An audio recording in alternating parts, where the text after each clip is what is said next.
Rich Dads Increase Your Financial IQ. Forward. I first met Robert Kiyosaki in 2004. We wrote a best-selling book together in 2006. As we head into 2008, it's become even clearer to me that what Robert talks about and teaches is more important than ever. Financial education is crucial to this country at this point, and Robert's acumen in this area cannot be disputed. Just look at what was discussed in our book, Why We Want You to Be Rich, and then take a look at what has happened since then.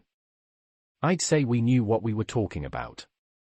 Robert is taking you one step further with Rich Dads Increase Your Financial IQ, and I have every reason to believe he will be as prescient as we were in 2006. I would advise you to pay attention to what he has to say. Robert and I have shared concerns, and we have traveled similar paths as teachers and businessmen. Both of us had rich dads who helped to shape our lives, our spirits, and our many successes. We are both entrepreneurs and real estate investors, and we are successful because we had financial education. We know its importance and are serious when it comes to financial literacy. Robert has said, it's financial education that enables people to process financial information and turn it into knowledge, and most people don't have the financial education they need to take charge of their lives. I couldn't agree more.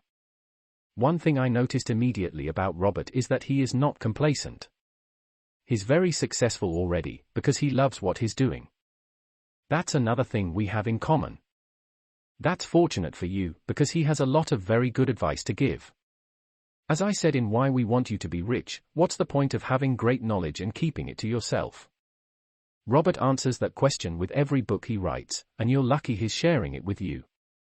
One of the first steps to getting richer by getting smarter with your money is to take advantage of opportunities when they present themselves. Right now you are holding a great opportunity. My advice to you is to read Rich Dads Increase Your Financial IQ and to pay attention.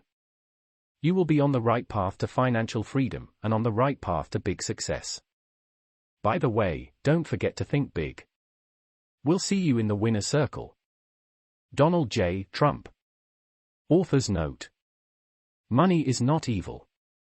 One of the greatest failures of the educational system is the failure to provide financial education to students.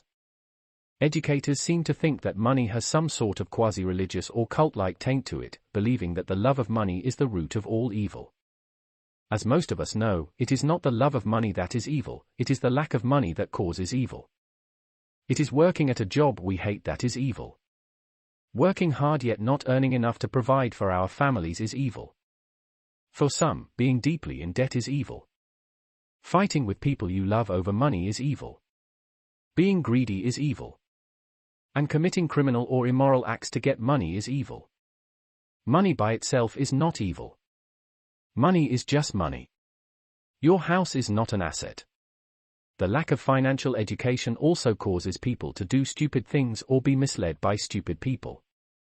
For example, in 1997, when I first published Rich Dad Poor Dad and stated that your house is not an asset, your house is a liability, howls of protest went up. My book and I were severely criticized. Many self-proclaimed financial experts attacked me in the media. 10 years later, in 2007, as the credit markets crumbled and millions of people were in financial free fall, many losing their homes, some declaring bankruptcy, others owing more on their house than it was worth as real estate dropped in value, these individuals painfully found out that their homes are indeed liabilities, not assets. 2 men, 1 message. In 2006, my friend Donald Trump and I wrote a book entitled Why We Want You to Be Rich. We wrote about why the middle class was falling behind and what we thought the causes of the decline were. We said that many of the causes were in the global, government, and financial markets. This book was also attacked by the financial media. But by 2007, most of what we said had come true. Obsolete advice.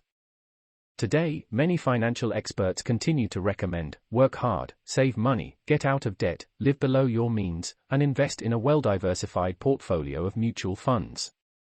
The problem with this advice is that it is bad advice, simply because it is obsolete advice. The rules of money have changed. They changed in 1971. Today there is a new capitalism. Saving money, getting out of debt, and diversifying worked in the era of old capitalism. Those who follow the "work hard and save money" mantra of old capitalism will struggle financially in the era of new capitalism. Information versus education. It is this author's opinion that the lack of financial education in our school systems is a cruel and evil shame. In today's world, financial education is absolutely essential for survival, regardless of whether we are rich or poor, smart or not smart. As most of us know, we now live in the information age. The problem with the information age is information overload. Today, there is too much information. The equation below explains why financial education is so important. Information plus education equals knowledge. Without financial education, people cannot process information into useful knowledge. Without financial knowledge, people struggle financially. Without financial knowledge, people do things such as buy a house and think their home is an asset. Or save money, not realizing that since 1971, their money is no longer money but a currency. Or do not know the difference between good debt and bad debt. Or why the rich earn more yet pay less in taxes. Or why the richest investor in the world, Warren Buffett, does not diversify. Leaping lemmings. Without financial knowledge, people look for someone to tell them what to do. And what most financial experts recommend is to work hard, save money, get out of debt, live below your means, and invest in a well-diversified portfolio of mutual funds. Like lemmings simply following their leader, they race for the cliff and leap into the ocean of financial uncertainty hoping they can swim to the other side. This book is not about financial advice. This book will not tell you what to do. This book is not about financial advice. This book is about your becoming financially smarter so you can process your own financial information and find your own path to financial nirvana. In sum, this book is about becoming richer by becoming smarter. This book is about increasing your financial IQ. Introduction. Does money make you rich? The answer is no. Money alone does not make you rich. We all know people who go to work every day, working for money, making more money, but fail to become richer. Ironically, many only grow deeper in debt with each dollar they earn. We have all heard stories of lottery winners, instant millionaires, who are instantly poor again. We have also heard stories of real estate going into foreclosure. Instead of making homeowners richer, more financially secure, real estate drives homeowners out of their homes and into the poorhouse. Many of us know of individuals who have lost money investing in the stock market. Maybe you are one of those individuals. Even investing in gold, the world's only real money, can cost the investor money. Gold was my first real investment as a young adult. I began investing in gold before I began investing in real estate. In 1972, at the age of 25, I began buying gold coins when gold was approximately $70 an ounce. By 1980, gold was approaching $800 an ounce. The frenzy was on. Greed overtook caution. Rumors were that gold was going to hit $2,500 an ounce. Greedy investors began piling on, buying gold, even though they had never done so before. But instead of selling some of my gold coins and making a small profit, I hung on, also hoping that gold would go higher. About a year later, as gold dropped below $500 an ounce, I finally sold my last coin. From 1980, I watched as gold drifted lower and lower till it finally bottomed out at $250 in 1999. Although I did not make much money, gold taught me many priceless lessons about money. Once I realized that I could lose money investing in real money, gold, I realized that it was not gold, the asset, that was valuable. It was the information relative to the asset that ultimately made a person rich or poor. In other words, it is not real estate, stocks, mutual funds, businesses, or money that makes a person rich. It is information, knowledge, wisdom, and know-how, aka financial intelligence, that makes one wealthy. Golf lessons or golf clubs. A friend of mine is a golfing fanatic. He spends thousands of dollars a year on new clubs and every new golf gadget that comes to market. The problem is, he will not spend a dime on golf lessons. Hence his golf game remains the same, even though he has the latest and greatest in golf equipment. If he invested his money in golf lessons and used last year's clubs, he might be a much better golfer. The same nutty phenomenon occurs in the game of money. Billions of people invest their hard-earned money in assets such as stocks and real estate, but invest almost nothing in information. Hence their financial scores remain about the same. Not a magic formula. This book is not a get-rich-quick book or a book about some magic formula. This book is about increasing your financial intelligence, your financial IQ. It is about getting richer by getting smarter. It is about the 5 basic financial intelligences that are required to grow richer, regardless of what the economy, stocks, or real estate markets are doing. The new rules of money. This book is also about the new rules of money, rules that changed in 1971. It is because of these changes in the rules that the old rules are obsolete.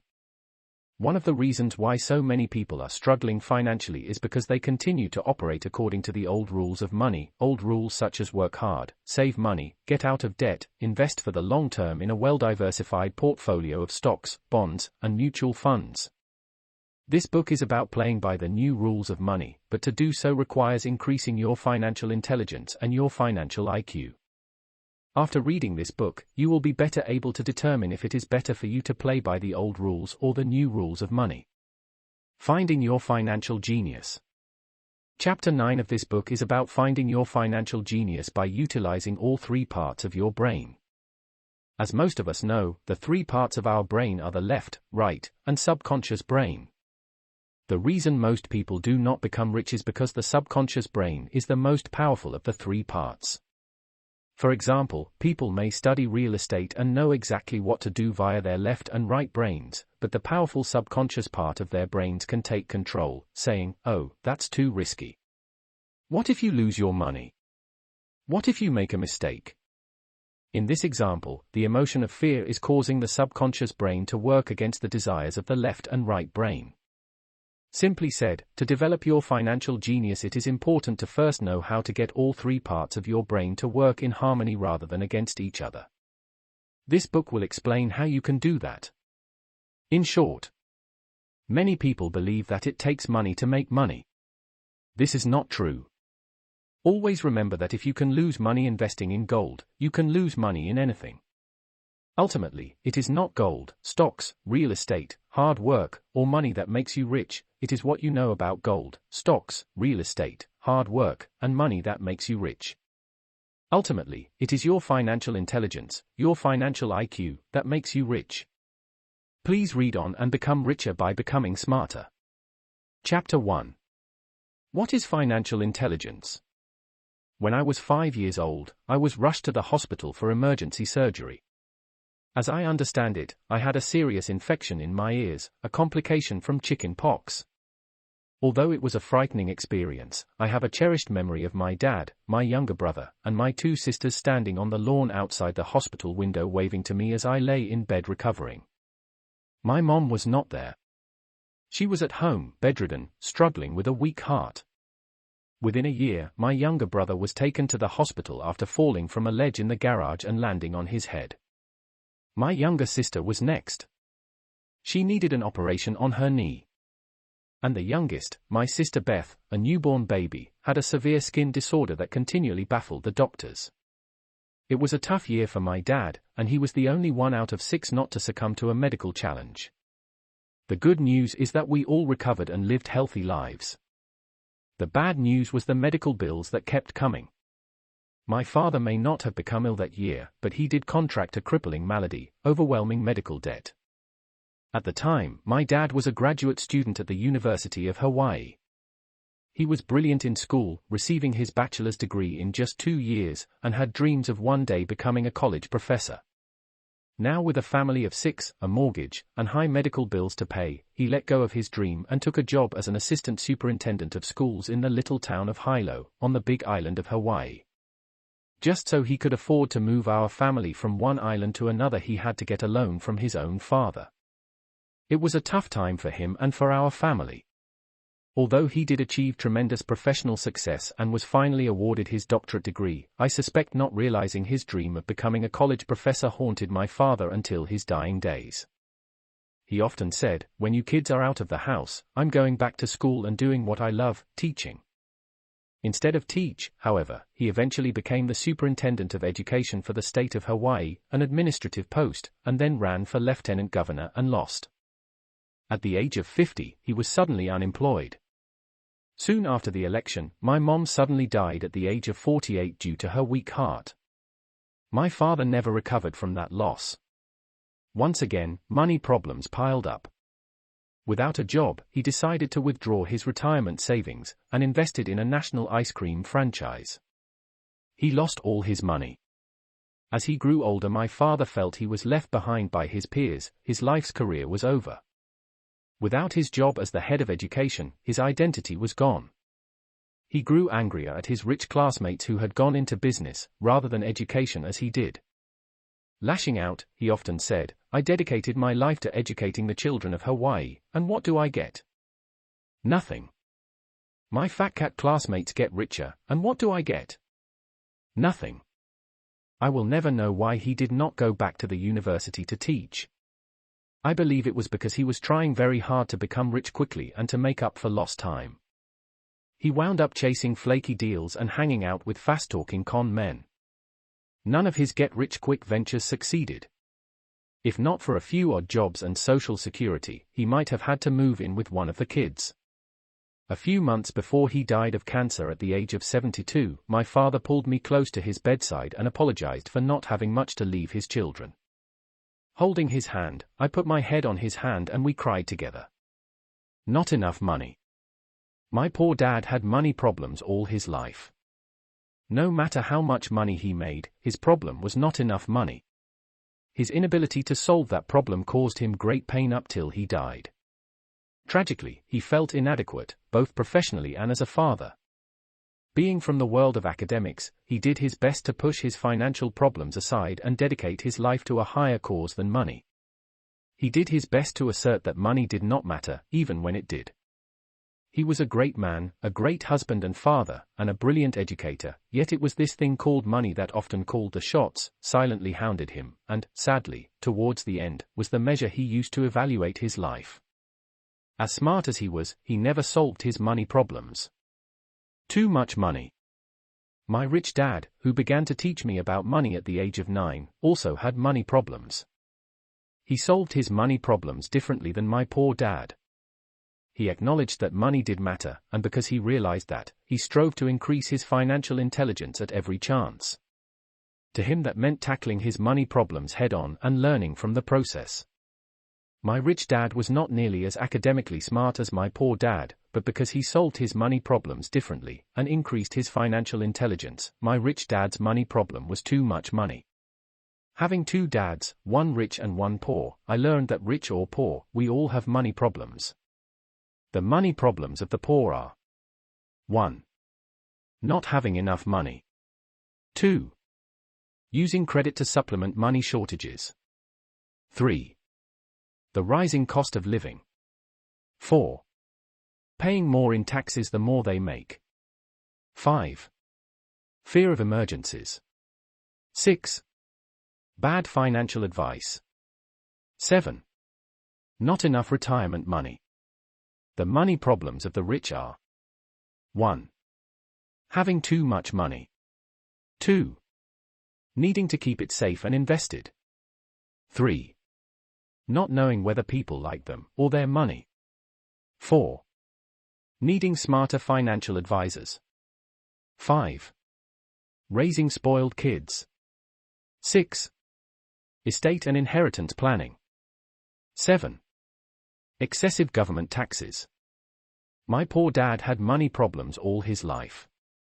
No matter how much money he made, his problem was not enough money. My rich dad also had money problems. His problem was too much money. Which money problem do you want? Poor solutions to money problems.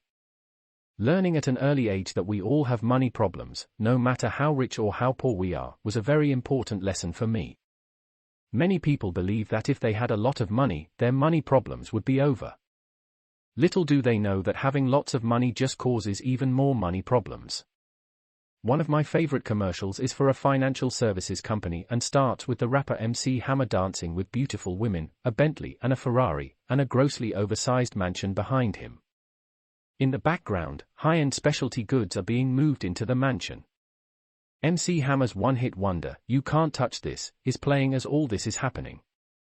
Then the screen goes black and displays the words, 15 minutes later. The next scene is MC Hammer sitting on a curb in front of the same ridiculous mansion, his head in his hands, next to a sign that reads, "Foreclosed." The announcer says, "Life comes at you fast. We're here to help." The world is full of MC Hammers. We all have heard of lottery winners who win millions and then are deeply in debt a few years later. Or the young professional athlete who lives in a mansion while he is playing and then lives under a bridge once his playing days are over. Or the young rock star who is a multimillionaire in his 20s and looking for a job in his 30s. Or the rapper who is peddling financial services that he was probably already using when he lost his money. Money alone does not solve your money problems. That is why giving poor people money does not solve their money problems.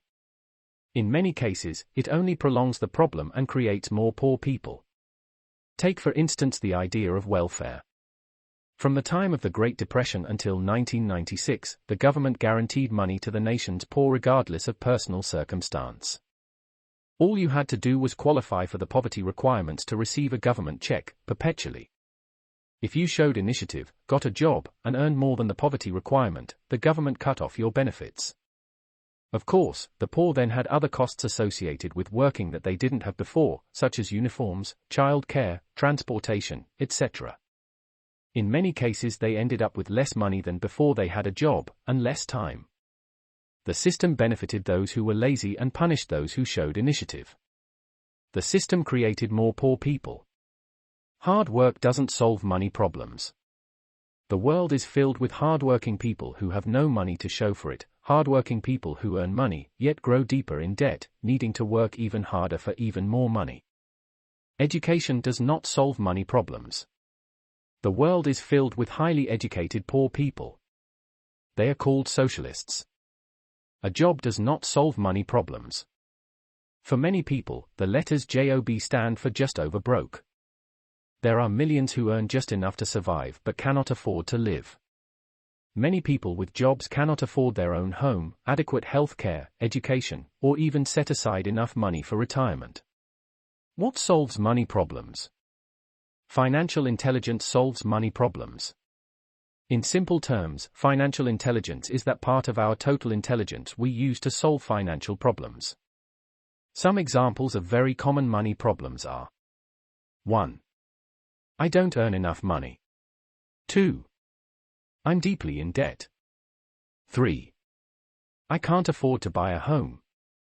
4. My car is broken. How do I find the money to fix it? 5. I have $10,000. What should I invest in? 6. My child wants to go to college, but we don't have the money. 7. I don't have enough money for retirement. 8.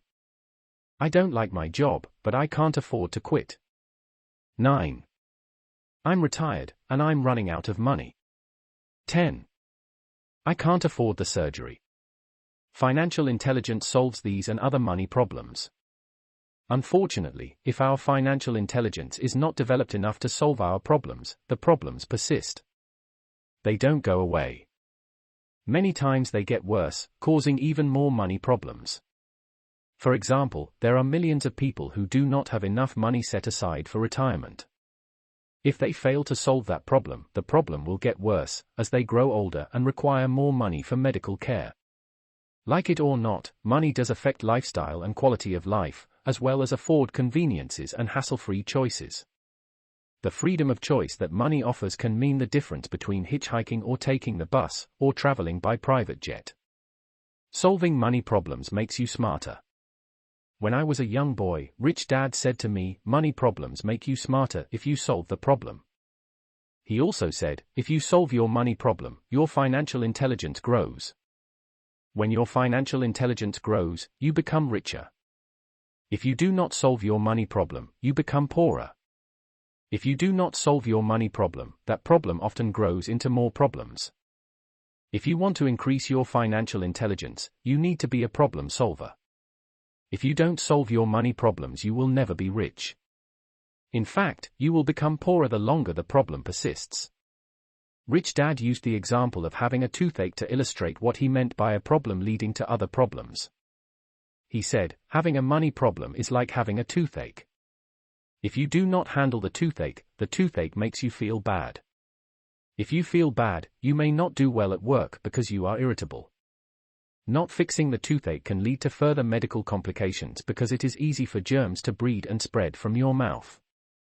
One day you lose your job because you have been missing work due to your chronic illness. Without a job, you cannot pay your rent.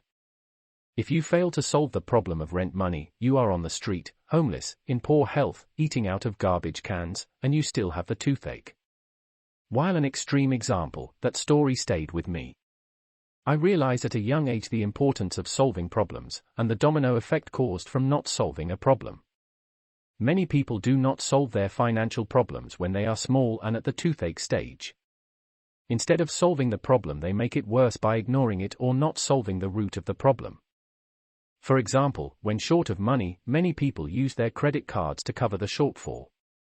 Soon they have credit card bills piling up and creditors hounding them for payment. To solve the problem, they take out a home equity loan to pay off their credit cards. The problem is they keep using the credit cards. Now they have a home equity mortgage to pay off and more credit cards. To solve this credit problem, they get new credit cards to pay off the old credit cards. Feeling depressed because of mounting money problems, they use the new credit cards to take a vacation. Soon they cannot pay their mortgage or their credit cards, and decide to declare bankruptcy. The trouble with declaring bankruptcy is that the root of the problem is still there, just like the toothache. The root of the problem is a lack of financial intelligence, and the problem caused by a lack of financial intelligence is an inability to solve simple financial problems. Rather than address the root of the problem, spending habits, in this case, many ignore the problem. If you don't pull a weed up by the root, and only cut off the top, it will come back quicker and bigger. The same is true for your financial problems. While these examples may seem extreme, they are not uncommon. The point is that financial problems are a problem, but they are a solution as well. If people solve problems, they get smarter. Their financial IQ goes up. Once smarter, they can now solve bigger problems. If they can solve bigger financial problems, they get richer. I like to use math as an example. Many people hate math. As you know, if you do not do your math homework, practicing solving math problems, you can't solve math problems. If you can't solve math problems, you can't pass the math test. If you can't pass the math test, you get an F for your math course. Getting an F in your math course means you can't graduate from high school. Now the only job you can get is at McDonald's earning minimum wage. This is an example of how one small problem can turn into one big problem. On the other hand, if you diligently practice solving math problems, you become more and more intelligent and able to solve more complex equations. After years of hard work, you are a math genius, and things that seemed hard before are now simple. We all have to start at 2 plus 2. Those who succeed don't stop there. The cause of poverty. Poverty is simply having more problems than solutions. Poverty is caused by a person's being overwhelmed by problems he or she can't solve. Not all causes of poverty are financial problems. They can be problems like drug addiction, marrying the wrong person, living in a crime-ridden neighborhood, not having job skills, not having transportation to get to work, or not being able to afford health care. Some of today's financial problems, such as excessive debt and low wages, are caused by circumstances beyond an individual's ability to solve, problems that have more to do with our government and a smoke and mirrors economy. For example, one of the causes of low wages is high-paying manufacturing jobs moving overseas. Today there are plenty of jobs, but they are in the service sector, not manufacturing. When I was a kid, General Motors was the nation's largest employer. Today Walmart is the nation's biggest employer. We all know that Walmart isn't known for its high-paying jobs, or its generous pensions. 50 years ago, it was possible for a person without much education to do well financially. Even if you had only a high school degree, a young person could get a relatively high-paying job manufacturing cars or steel. Today, it's manufacturing burgers. 50 years ago, the manufacturing companies provided health care and retirement benefits. Today, millions of workers are earning less, while at the same time needing more money to cover their own medical expenses and save enough for retirement. Every day these financial problems are not solved, they grow bigger. And they stem from a larger national problem that is beyond the power of the individual to change or solve. They stem from poor economic policies and cronyism. The rules of money have changed. In 1971, President Nixon took us off the gold standard. This was a poor economic policy that changed the rules of money. It is one of the biggest financial changes in the history of the world, yet few people are aware of this change and its effect on the world economy today. One of the reasons so many people are struggling financially today is because of Nixon's actions. In 1971, the US dollar died because it was no longer money, it became a currency. There is a big difference between money and currency. The word currency comes from the word current, like an electrical or an ocean current. The word means movement. In overly simple terms, a currency needs to keep moving. If it stops moving, it rapidly loses value. If the loss of value is too great, people stop accepting it. If people stop accepting it, the value of the currency plummets to zero. After 1971, the US dollar began moving to zero. Historically, all currencies eventually go to zero. Throughout history, governments have printed currencies. During the Revolutionary War, the US government printed a currency known as the Continental. It was not long before this currency went to zero. After World War I, the German government printed a currency in hopes of paying its bills. Inflation exploded and the German middle class had its savings wiped out. In 1933, frustrated and broke, the German people elected Adolf Hitler to power in the hopes he would solve their financial problems. Also in 1933, Franklin Roosevelt created Social Security to solve the money problems of the American people.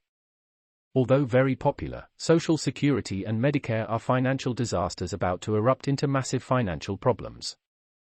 If the US government prints more funny money, i.e. currency, to solve these two massive financial problems, the value of the US dollar will die faster, and the financial problem will get bigger. This is not a future problem. It is happening now. According to a recent report by Bloomberg, the US dollar has lost 13.2% of its purchasing power since George W. Bush took office in January 2001. Nixon's change in the US dollar is one of the reasons so many people are in debt, just as the US government is in debt. When the rules of money changed in 1971, savers became losers, and debtors became winners. A new form of capitalism emerged.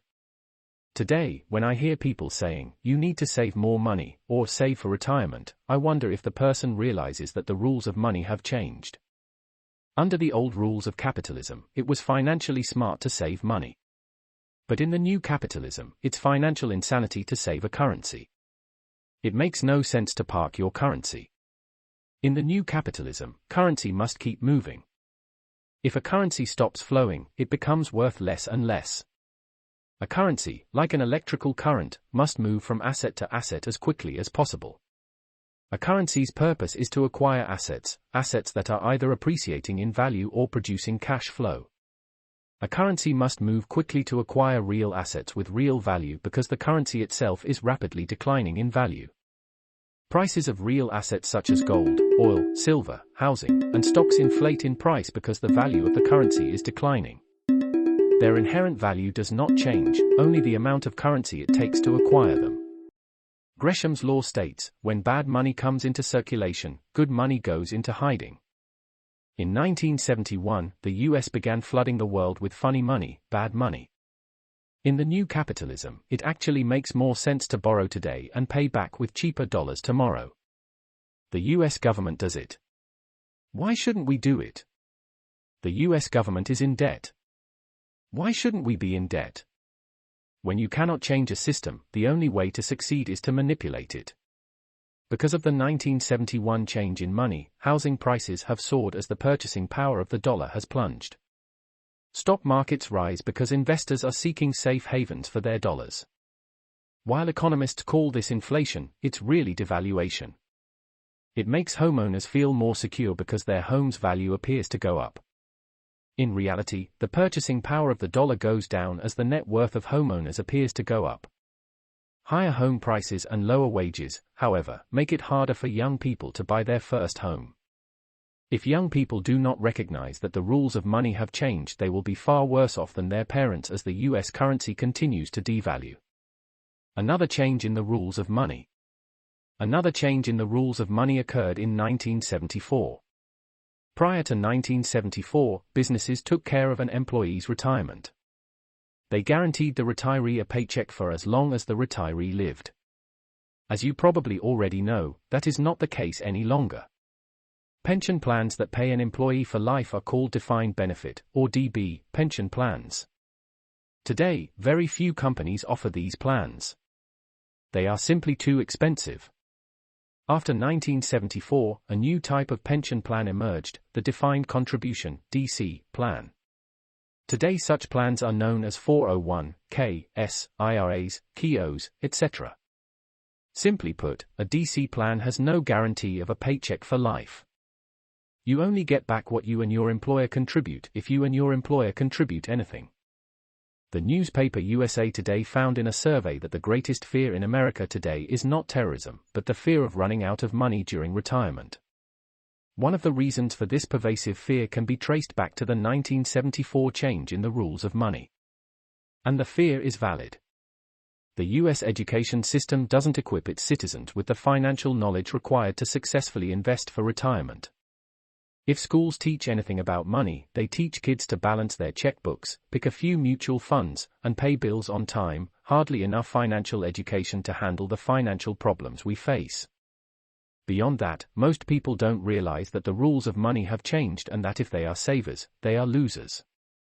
Underfunded retirement plans will be the next major US economic crisis. Government safety nets.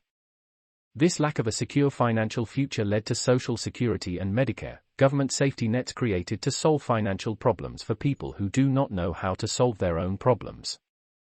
Both plans are bankrupt. Medicare is already operating in the red. Social Security will soon be operating in the red. In 2008, the first of 78 million baby boomers begin to retire, and most of them do not have enough retirement income to survive on. According to the US government, the obligations for Social Security are approximately $10 trillion, and the obligation for Medicare is $64 trillion.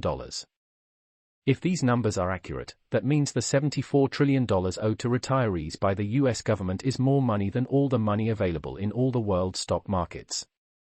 This is a big problem that needs financial intelligence to solve. Throwing more money at the problem will only make it worse. It may even collapse the entire system of funny money, sending the dollar closer to zero. Why the rich get richer? That the rules of money changed, that those changes make you poorer, and that they are out of your control may seem unfair. And it is. The key to becoming rich is to recognize that the system is unfair, learn the rules, and use them to your advantage.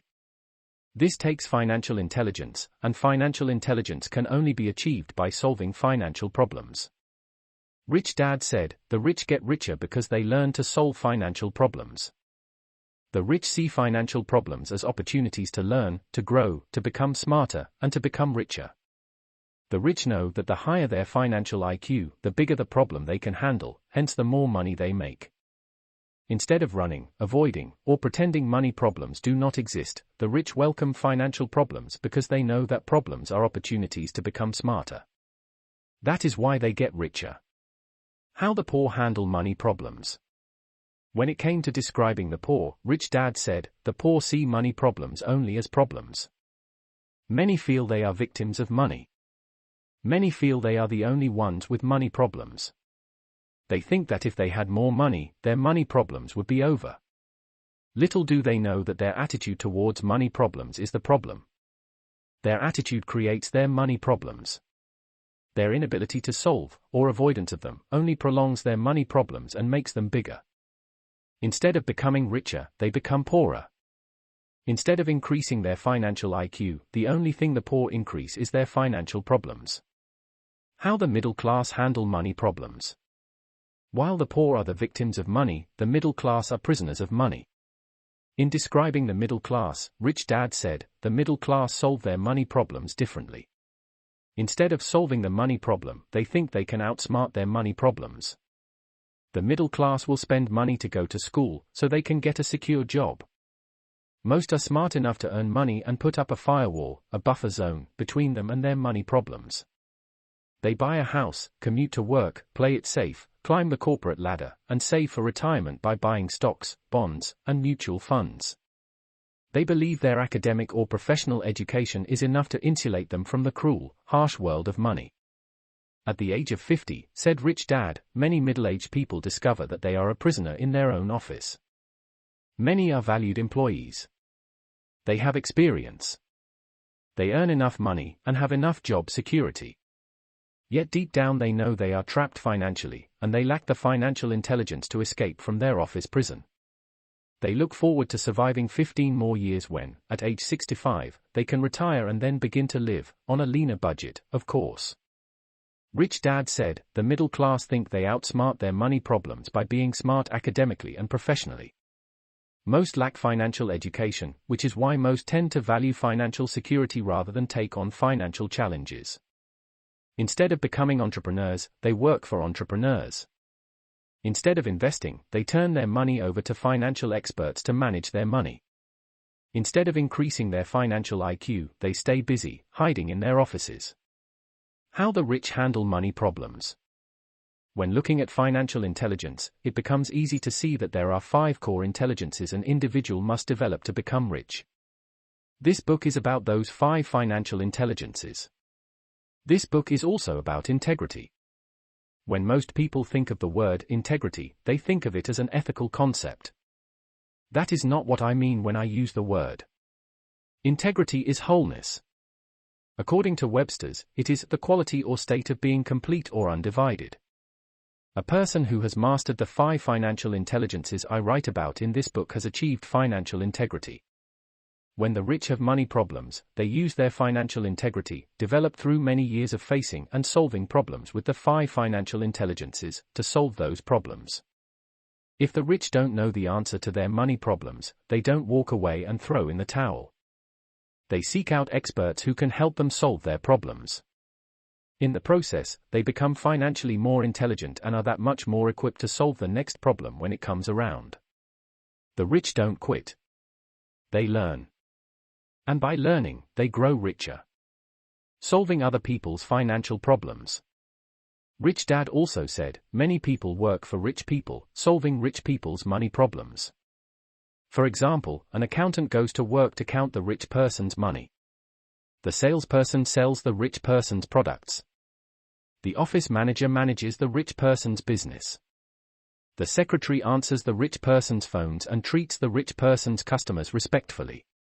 The maintenance man keeps the rich person's buildings and machines running smoothly. A lawyer protects the rich person from other lawyers and lawsuits. A CPA protects the rich person's money from taxes. And the banker keeps the rich person's money safe. What Rich Dad was getting at was that most people work at solving other people's money problems. But who solves the workers' money problems? Most people go home and are faced with many problems, money being one of them. If a person fails to handle his or her money problems at home, the problem, like a toothache, leads to other problems. Many of the poor and middle class work for the rich and then fail to solve their own money problems at home. Instead of looking at financial problems as opportunities to get smarter, they go home, sit in the lawn chair, have a drink, put a steak on the grill, and watch TV. The next morning, they return to work once again solving someone else's problems and making someone else richer. Poor Dad's solution. My poor dad tried to solve his money problems by going back to school. He liked school.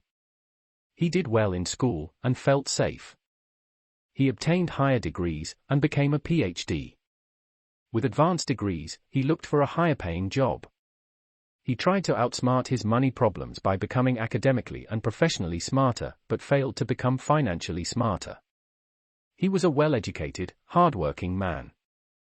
Unfortunately, being well-educated and hardworking did not solve his money problems. His money problems only grew bigger as his income went up because he avoided financial problems. He tried to solve his financial problems with academic and professional solutions. Rich Dad's solution. My rich dad looked for financial challenges, which is why he started businesses and actively invested. Many people thought he did what he did only to make more money.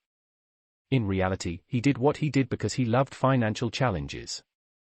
He looked for financial problems to solve, not just for the money, but to make him smarter and to increase his financial IQ.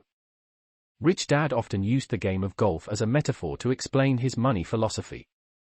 He would say, "Money is my score. My financial statement is my scorecard.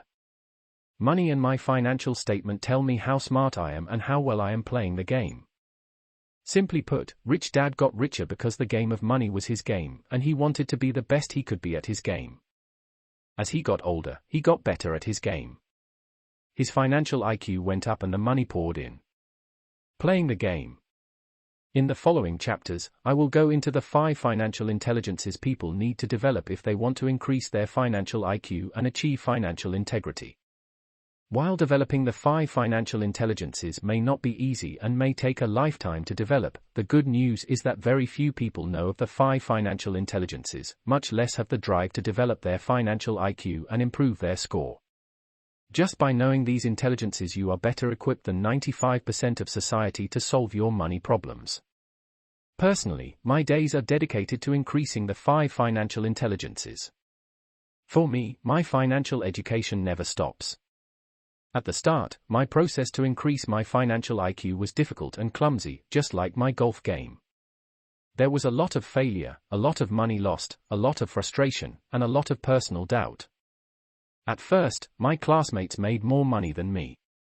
Today, I make much more money than most of my classmates. While I do enjoy the money, I work primarily for the challenge. I love learning. I work because I love the game of money, and I want to be the best I can be at my game. I could have retired a long time ago. I have more than enough money. But what would I do if I retired? Play golf? Golf is not my game. Golf is what I do for fun. Business, investing, and making money is my game. I love my game. I am passionate about the game. So if I retired, I would lose my passion, and what is life without passion? Who should play the game of money? Do I think everyone should play this game of money? My answer is, like it or not, everyone is already playing the game of money. Rich or poor, we are all involved in the game of money. The difference is some people play harder, know the rules, and use them to their advantage more than others. Some people are more dedicated, more passionate, more committed to learning and to winning. When it comes to the game of money, most people are playing, if they know they are playing at all, not to lose rather than playing to win. Since we are all involved in the game of money anyway, better questions may be. Are you a student of the game of money? Are you dedicated to winning the game? Are you passionate about learning? Are you willing to be the best you can be? Do you want to be as rich as you can be? If you are, then read on. This book is for you. If you are not, there are easier books to read and easier games to play. For just as in the game of golf, there are many professional golfers but only a few rich professional golfers. In summary, in 1971 and 1974, the rules of money changed. These changes have caused massive financial problems worldwide, requiring greater financial intelligence to solve them. Unfortunately, our government and schools have not addressed these changes or the problems. So the financial problems today are monstrous. In my lifetime, America went from the richest country in the world to the biggest debtor nation in the world. Many people hope the government will solve their financial problems. I do not know how the government can solve your problems when it cannot solve its own money problems. In my opinion, it is up to individuals to solve their own problems. The good news is that if you solve your own problems, you get smarter and richer. The lesson to be remembered from this chapter is that, rich or poor, we all have money problems. The only way to get rich and increase your financial intelligence is to actively solve your money problems.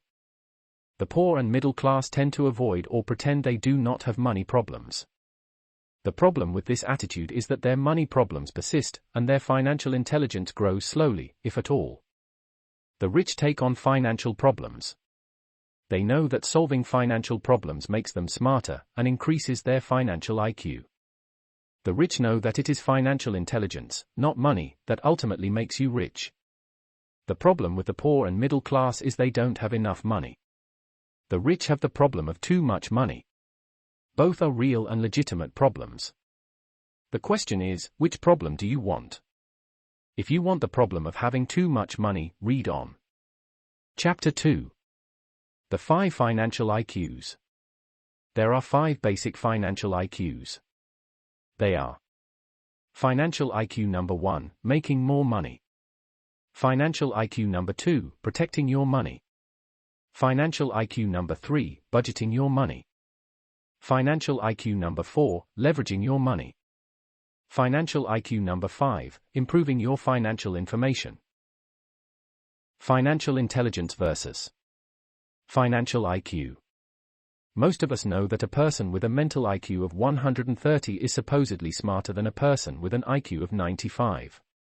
The same parallels can be drawn with financial IQ. You can be the equivalent of a genius when it comes to academic intelligence, but the equivalent of a moron when it comes to financial intelligence. Often I am asked, what is the difference between financial intelligence and financial IQ? My reply is, financial intelligence is that part of our mental intelligence we use to solve our financial problems. Financial IQ is the measurement of that intelligence. It is how we quantify our financial intelligence. For example, if I earn $100,000 and pay 20% in taxes, I have a higher financial IQ than someone who earns $100,000 and pays 50% in taxes. In this example, the person who earns a net $80,000 after taxes has a higher financial IQ than the person who earns a net $50,000 after taxes. Both have financial intelligence. The one who keeps more money has a higher financial IQ. Measuring financial intelligence. Financial IQ number 1, making more money. Most of us have enough financial intelligence to make money. The more money you make, the higher your financial IQ number 1. In other words, a person who earns $1 million a year has a measurably higher financial IQ number 1 than a person who earns $30,000 a year. And if 2 people each make $1 million a year and one pays less in taxes than the other, that person has a higher financial IQ because he or she is closer to achieving financial integrity by utilizing financial IQ number 2, protecting your money. We all know that a person may have a high academic IQ and be a genius in the classroom but be unable to make much money in the real world. I would say my poor dad, a great teacher and a hardworking man, had a high academic IQ but a low financial IQ. He did very well in the world of academia but did poorly in the world of business. Financial IQ number 2, protecting your money. A simple truth is that the world is out to take your money. But not all who take your money are crooks or outlaws. One of the biggest financial predators of our money is taxes. Governments take our money legally. If a person has a low financial IQ number 2, he or she will pay more in taxes. An example of financial IQ number 2 is someone who pays 20% in taxes versus someone who pays 35% in taxes. The person who pays less in taxes has a measurably higher financial IQ. Financial IQ number 3, budgeting your money. Budgeting your money requires a lot of financial intelligence. Many people budget money like a poor person rather than like a rich person. Many people earn a lot of money but fail to keep much money, simply because they budget poorly. For example, a person who earns and spends $70,000 a year has a lower financial IQ number 3 than a person who earns $30,000 and is able to live well on $25,000 and invest $5,000. Being able to live well and still invest no matter how much you make requires a high level of financial intelligence. Having a surplus is something you have to actively budget for. Budgeting for a surplus is something we will look at in detail later on. Financial IQ number 4, leveraging your money. After a person budgets a surplus, the next financial challenge is to leverage their surplus of money. Most people save their financial surplus in a bank. This was a smart idea before 1971, before the US dollar became a currency. Also, after 1974, workers needed to save for their own retirement. Millions of workers did not know what to invest in, so they invested their financial surplus in a well-diversified portfolio of mutual funds, hoping this would leverage their money. While savings and a diversified mutual fund portfolio are a form of leverage, there are better ways to leverage your money. If a person is truthful, he or she has to admit it doesn't require much financial intelligence to save money and invest in mutual funds. You can train a monkey to save money and invest in mutual funds. That is why the returns on those investment vehicles are historically low. Financial IQ number 4 is measured in return on investment. For example, a person who earns 50% on his or her money has a higher financial IQ number 4 than someone who earns 5%. And someone who earns 50% tax-free on his or her money has a higher financial IQ than a person who earns 5% and pays 35% in taxes on that 5% return. One more point. Many people think that higher returns on investment require higher degrees of risk. That is not true. Later in this book, I will explain how I achieve exceptional returns, and pay very little, if anything, in taxes, all with very low risk. To me, having a well-diversified mutual fund portfolio and savings in the bank is a lot riskier than what I do.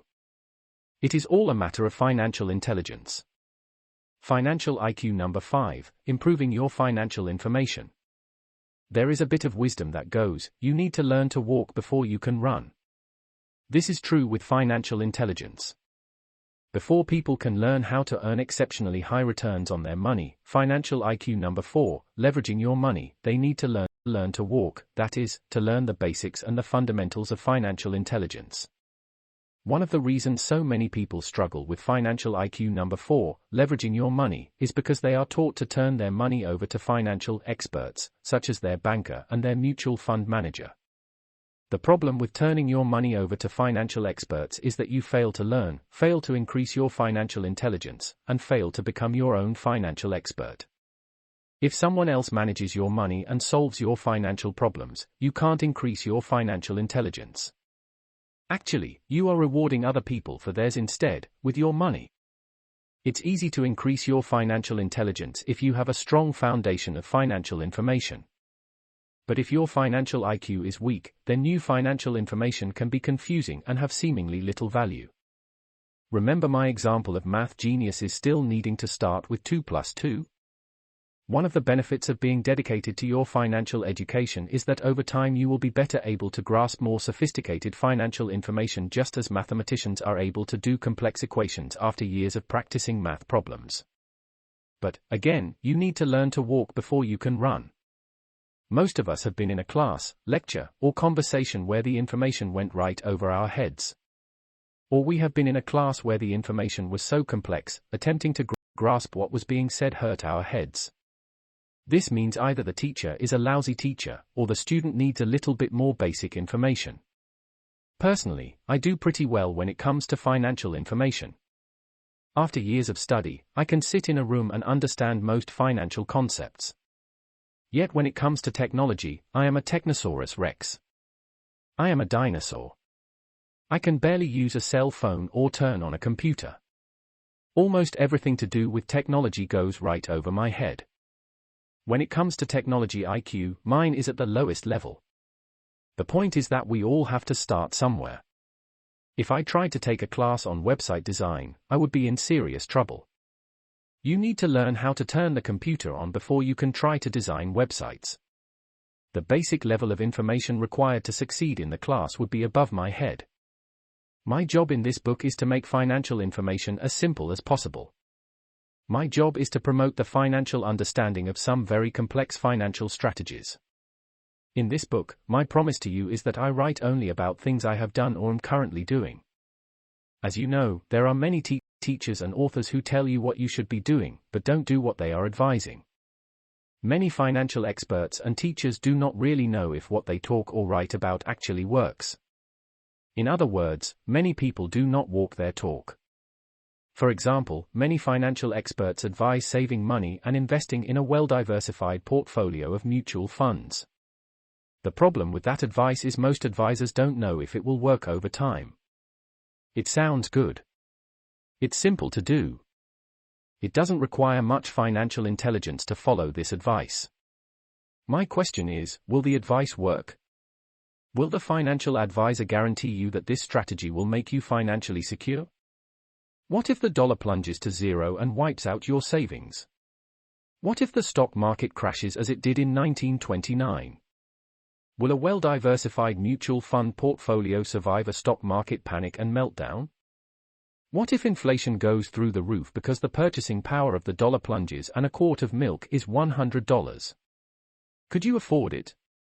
What if the US government cannot pay the Social Security and Medicare costs of its elderly? I cringe whenever I hear a financial expert advising, save money and invest in a well-diversified portfolio of mutual funds. I want to ask that expert, will you guarantee that this financial strategy will work? Will you guarantee that this financial strategy will keep me and my family financially secure for the rest of our lives? If the financial advisor is honest, he has to say, no. I cannot guarantee that what I advise you to do with your money will keep you financially secure. I too cannot guarantee that what I recommend will keep you and your family financially secure in the future. There are simply too many changes and surprises ahead. The world is changing too rapidly. The rules have changed and are continuing to change. Expanding technology is turning poor nations into financial powers, creating more rich people and more poor people, and greater financial problems and opportunities. The reason I write, create financial products, and emphasize the importance of the 5 financial intelligences is because I believe the US and the world are in for an economic upheaval as we have never seen. There have been too many financial problems that have gone unsolved. Instead of using financial intelligence to solve them, we have thrown funny money at them. We have used old ideas to solve modern problems. Using old ideas to solve new problems only creates bigger and newer problems. This is why I believe the 5 financial intelligences are important. If you develop these 5 financial intelligences, you will have a better chance of doing well in a rapidly changing world. You will be better able to solve your own problems and increase your financial intelligence. Practicing what I preach. I want to assure you that I only write about what I do, or have done. That is why much of this book is written in story form, rather than as financial theory. This does not mean I recommend you do exactly what I do, nor does it mean what I do will work for you. I simply want to share with you my experiences, a journey of solving financial problems that continues today. I share with you what I have learned with the intent that it will assist you in increasing your own financial IQ. Number 5, improving your financial information. I also know that I do not have all the answers. I do not know if I could survive a massive financial disaster. What I do know is that whatever problems or challenges the future holds, I will look at them as simply opportunities to get smarter and increase my financial IQ. Rather than panic, I believe I can adjust and prosper because of my financial intelligence. I wish the same for you, which is why the Rich Dad Company and its products and programs were created. It's not about having the right financial answers, it's about having the right financial abilities. As my rich dad said, answers are about the past, and abilities are about the future. We have other IQs. We are all different. We have different interests and dislikes. We have different strengths and weaknesses. We have different gifts and geniuses. I say this because I do not think financial intelligence is the most important intelligence, or the only intelligence. Financial intelligence is simply an intelligence we all need since we live in a world of money, or to be more exact, currency. As my rich dad said, rich or poor, smart or not smart, we all use money. There are many important types of intelligence, such as medical intelligence. Every time I see my doctor, I am grateful that he dedicated his life to developing his intelligence and his gift. I am also glad that I have enough money and insurance to pay for whatever medical challenges I may face. To this, Rich Dad said, money is not the most important thing in life, but money does affect everything that is important. When you think about it, money affects our standard of living, health, and education. Studies show that poor people have poorer health, poorer education, and a shorter lifespan. Before going on with the development of our 5 financial intelligences, I want to be clear that I do not think financial intelligence is the most important of all intelligences. Money is not the most important thing in life. Yet if you stop and think about it, your financial intelligence does affect many things that are important to you and your life. Other types of intelligence. Today, there are a number of different intelligences we need to survive and thrive in society. 3 important intelligences are: 1. Academic intelligence. Academic intelligence is our ability to read, write, do mathematics, and compute data. This is a very important intelligence. We use this intelligence to solve problems like knowing where and when a hurricane might strike and what kind of damage might be expected. 2. Professional intelligence. This is the intelligence we use to acquire a skill and earn money. For example, a medical doctor will spend years developing this very important intelligence.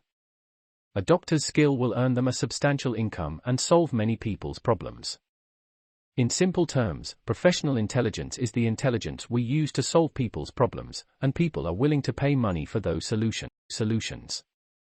If my car is broken, I am very happy to pay money to the auto mechanic who fixes my car. I am also very happy to pay my housekeeper money. She solves a very big problem for my wife and me. She is important in our life. In my businesses, I have different people who manage different aspects of my businesses. These individuals tend to have great people skills, as well as great technical skills. These people, and their varied intelligences, are essential to my businesses. An important lesson from Rich Dad was that different businesses require different technical intelligences. For example, in the Rich Dad company, I need people with excellent business and people skills. In my real estate businesses, I need people with technical skills, such as licensed plumbing and electrical professionals. 3. Health intelligence. Health and wealth are related. Healthcare, and consequently health, is rapidly becoming the biggest problem facing our world. Social Security is only a $10 trillion problem. Medicare is a $64 trillion problem. As you know, there are many people getting rich by making other people sick. The junk food, soft drink, cigarette, alcohol, and prescription drug industries are a few examples. And the costs of these health problems are passed on to you and me in the form of taxes. A few months ago, I went to a boys and girls club to assist in their financial education program. It was an eye-opening experience. Talking to the staff dentist, I learned that the main reason inner-city kids miss school is because of toothaches. The cause of the toothaches is sugared drinks and a lack of dentists. This leads to poor health and obesity, which can bring on diabetes. Personally, I think it's tragic that the US spends billions fighting a war, yet does not provide health education and health care for all kids. My point is we need different types of education and intelligences to do well in this brave new world we live in. While I do not think financial intelligence is the most important intelligence, it does affect everything that is important. Not everyone needs financial intelligence. If you are fortunate enough to have inherited a fortune, you do not need much financial intelligence, as long as you hire people who do. If your plan is to marry for money, again, you do not need much financial intelligence. Or if you were born talented, and the world showers you with money at an early age, you do not need much financial intelligence, unless you're MC Hammer. Also, you don't need much financial intelligence if your plan is to work for the government and receive a pension for life, or if you work for an old industrial-age company like General Motors that still has a defined benefit pension plan that will pay you a paycheck and medical benefits for life. If you are like most people, you will need some financial intelligence to survive in today's world, even if your plan is to live on Social Security and Medicare. In fact, you may need a lot of financial savvy if your plan is to live on such a small amount of money. Who needs the most financial IQ? When we examine the cash flow quadrant pictured below, it will become easier to understand who needs the most financial IQ. For those who may not have read my second book in the Rich Dad series, Rich Dad's Cash Flow Quadrant, I will briefly explain. The cash flow quadrant is about the 4 different groups of people who make up the world of money. E stands for employee. S stands for small business, self-employed, or specialist. B stands for big business, 500 employees or more. I stands for investor. For people whose career path is in the E quadrant, they may not think they need much financial intelligence. The same is true for those in the S quadrant. My poor dad, as a schoolteacher in the E quadrant for most of his life, did not place much value on financial intelligence. That is until he lost his job and entered the world of business. In less than a year, his savings and retirement were gone. If not for Social Security and Medicare, he would have been in serious financial trouble. My mom, being a nurse, wanted me to become a doctor. She knew I wanted to be rich, and the richest people she knew were doctors. She wanted me to stake my claim in the S quadrant. Obviously, those were the days before malpractice insurance costs went through the roof. Again, being a nurse, she did not see much need for financial intelligence. Her solution for me was to simply get a high-paying job. As you know, there are many people with high-paying jobs who have no money. If you want to be an entrepreneur who builds a B quadrant business, or a professional investor in the I quadrant, financial intelligence is everything. For those in the B and I quadrants, financial intelligence is essential because it's the intelligence that gets you paid. In the B and I quadrants, the higher your financial intelligence is, the higher your income will be. Rich Dad said to me, "You can be a successful doctor and be poor. You can also be a successful schoolteacher and be poor. But you cannot be a successful entrepreneur or investor and be poor." Success in the B and I quadrants is measured in money. That is why financial intelligence is so important. In summary, after 1971, the dollar turned into a currency. In 1974, businesses stopped paying employees a paycheck for life. As a result of these two major changes, financial intelligence became more important than ever. While financial intelligence is important for everyone, it's even more important for certain people, specifically those who plan on staking their professional claims in the B and I quadrants. One of the reasons our school systems do not teach students much about money is because most school teachers operate from the E quadrant, and thus our schools prepare people for the E and S quadrants. If you plan on operating out of the B and I quadrants, then the 5 financial intelligences are essential, and you won't learn them in school. In summary, the 5 financial IQs are: 1. Financial IQ number 1, making more money. 2. Financial IQ number 2, protecting your money. 3. Financial IQ number 3, budgeting your money. 4. Financial IQ number 4, leveraging your money. 5. Financial IQ number 5, improving your financial information. Financial intelligence is the intelligence we use to solve our specific financial problems, and financial IQ measures, or quantifies, our results. And now on to financial IQ number 1, making more money. Chapter 3. Financial IQ number 1, making more money. After 4 years at the U.S. Merchant Marine Academy at Kings Point, New York, I graduated in 1969 and got my first job with Standard Oil of California sailing on their oil tankers. I was a third mate sailing between California, Hawaii, Alaska, and Tahiti. It was a great job with a great company. I only worked for 7 months and then had 5 months off, got to see the world, and the pay was pretty good at approximately $47,000 a year. That's the equivalent of $140,000 today. A salary of $47,000 was considered a lot of money for a kid right out of college in 1969. It still is. Yet when compared to some of my classmates, my pay was low. Some of my classmates were starting their careers at $70,000 to $150,000 a year as third mates. Today that would be the equivalent of $250,000 to $500,000 a year as starting pay. Not bad for 22-year-olds fresh out of school. The reason my pay was lower was because Standard Oil was a non-union shipping company. My classmates in the higher pay scales were working for union wages. After only 4 months as a third mate, I resigned from my high-paying job with Standard Oil and joined the Marine Corps to fight in the Vietnam War. I felt an obligation to serve my country. At the time, many of my friends were doing everything they could to avoid the draft. Many were going on to graduate school, one ran and hid in Canada. Others were coming up with strange diseases and hoping to be classified 4F, medically unable to be drafted. I was draft exempt because I was in a non-defense vital industry classification. Because oil is essential for war, and I worked for an oil company, the draft board couldn't get its hands on me. I didn't have to avoid the war as my friends were doing. Many friends were surprised when I volunteered to go and fight. I didn't have to, I wanted to. For me, going to war and fighting was not the hardest part of my decision. I had already been to Vietnam in 1966 as a student studying cargo operations in Cam Ranh Bay. From my naive vantage point, the war actually seemed kind of exciting. I was not concerned about fighting, killing, and possibly being killed. The toughest part of my decision was the pay cut I would have to take. Marine Corps second lieutenants were being paid $2,400 a year. At Standard Oil, I was making that in 2 weeks.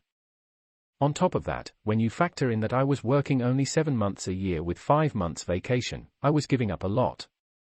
I was earning nearly $7,000 a month for 7 months and then taking a 5-month vacation without pay and without the fear of being fired for not working. Not a bad deal. There are many people who would take that deal today.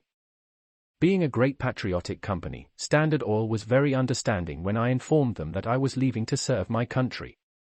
They said I could have my job back if I came back alive. My time in the service would also count towards seniority with the company. To this day, I recall walking out of their San Francisco office on Market Street with this horrible feeling in my stomach. I kept asking myself, what are you doing? Are you nuts? You don't have to go. You don't have to fight. You're draft exempt.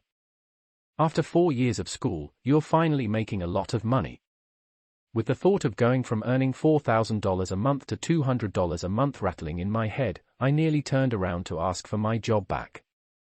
Taking one last look at the Standard Oil building, I drove to Ghirardelli Square to spend money like a rich man at my favorite bar, the Buena Vista. Realizing that I would now be earning $200 a month as a Marine, I knew this might be my last chance to feel rich and spend rich. I had a lot of cash in my pocket, and I wanted to enjoy it. The first thing I did was buy the bar a round of drinks. This got the party going. Soon I met a beautiful young woman who was attracted to the cash flowing from my wallet. We left the bar. We wined and dined. We laughed and howled. In my mind, it really was eat, drink, and be merry, for tomorrow I might die. At the end of the evening, the lovely young lady shook my hand, kissed me on the cheek, and sped off in a cab. I wanted more, but she just wanted my money. The next morning, I began my drive from San Francisco to Pensacola, where my flight training was about to begin, and in October of 1969 I reported to flight school. 2 weeks later, I nearly died when I saw what a $200 a month paycheck looked like, after taxes. 5 years later, with 1 year spent in Vietnam, I was honorably discharged from the Marine Corps. My first and immediate challenge was financial IQ number 1, making more money. I was 27 years old and had 2 great professions to fall back on, one as a ship's officer, the second as a pilot. For a while, I considered returning to Standard Oil and asking for my job back. I liked Standard Oil, and I liked San Francisco. I also liked the pay. I would have started at about $60,000 a year, since Standard Oil counted my time in the Marine Corps towards seniority. My second option was to get a job as a pilot with the airlines. Most of my fellow Marine pilots were being offered great jobs with a pretty good starting pay of about $32,000 a year. Although the pay was not as good as Standard Oil, being an airline pilot appealed to me. On top of that, whatever the airlines would pay me had to be better than the $985 a month the Marine Corps was paying me to be a pilot after 5 years of service. Instead of returning to Standard Oil or flying for the airlines, however, I took a job with the Xerox Corporation in downtown Honolulu. My starting pay was $720 a month. Once again, I took a pay cut. My friends and family thought the war had made me crazy. Now, you may ask why I would take a job paying only $720 a month in a very expensive city like Honolulu. The answer is found in the theme of this book, Increasing Financial IQ. I took the job with Xerox not for the pay, but to increase my financial intelligence, especially financial intelligence number 1, making more money. I decided that the best way for me to earn money was as an entrepreneur, not an airline pilot or ship's officer. I knew that if I were to become an entrepreneur, I needed sales skills. There was only one problem: I was terribly shy and dreaded rejection. My problems were shyness and a lack of sales skills. Xerox was offering professional sales training. They had the problem of needing salespeople. I was looking to become a salesperson. So it was a great deal. We both solved each other's problems. Soon after I was hired, the company flew me to their corporate training headquarters in Leesburg, Virginia. My sales training officially began. The 4 years I spent working for Xerox, from 1974 to 1978, were very hard. For the first 2 years I was almost fired a number of times because I couldn't sell. Not only was I not selling and in danger of losing my job, but I was also not making any money. But I had a goal to become the top salesman in the Honolulu branch, and I faced my challenges with determination. After the first 2 years, the sales training and on-the-street experience began to pay off, and I finally reached my goal of becoming number 1 in sales at the Honolulu branch. I had solved the problem of being shy and hating rejection, and had learned to sell. Even better, I was making a lot more money than I would have as a ship's officer or an airline pilot. If I had just settled into a job after the war, I would never have overcome my fear of rejection and my shyness, and I would never have reaped the rewards of facing those challenges and conquering them. I learned a valuable lesson from my experience at Xerox: solving the problem was the path to wealth. Once I reached my goal and became number 1 in sales, I resigned to take on my next challenge: building a business. Anyone who has built his or her own business knows the first problem is, once again, financial IQ number 1, making more money. Since I now had absolutely no money coming in, I had to solve financial IQ number 1 quickly. Before you quit your job. In my previous book, Before You Quit Your Job, I wrote about the process of building my first major business, a business that brought to market the first nylon and Velcro surfer wallets. In that book I wrote about the 8 components that make up any business, and about how not having all 8 of those business components is the reason why so many businesses fail and remain unprofitable. I believe it's a very important book for anyone who wants to be an entrepreneur and start their own business. It is important to read that book before you quit your job. In the book, I wrote about how my business went to extreme success in about a year, making me a millionaire, and then failed suddenly. I described the feelings of depression and loss, and a strong desire to run away and hide after the business collapsed.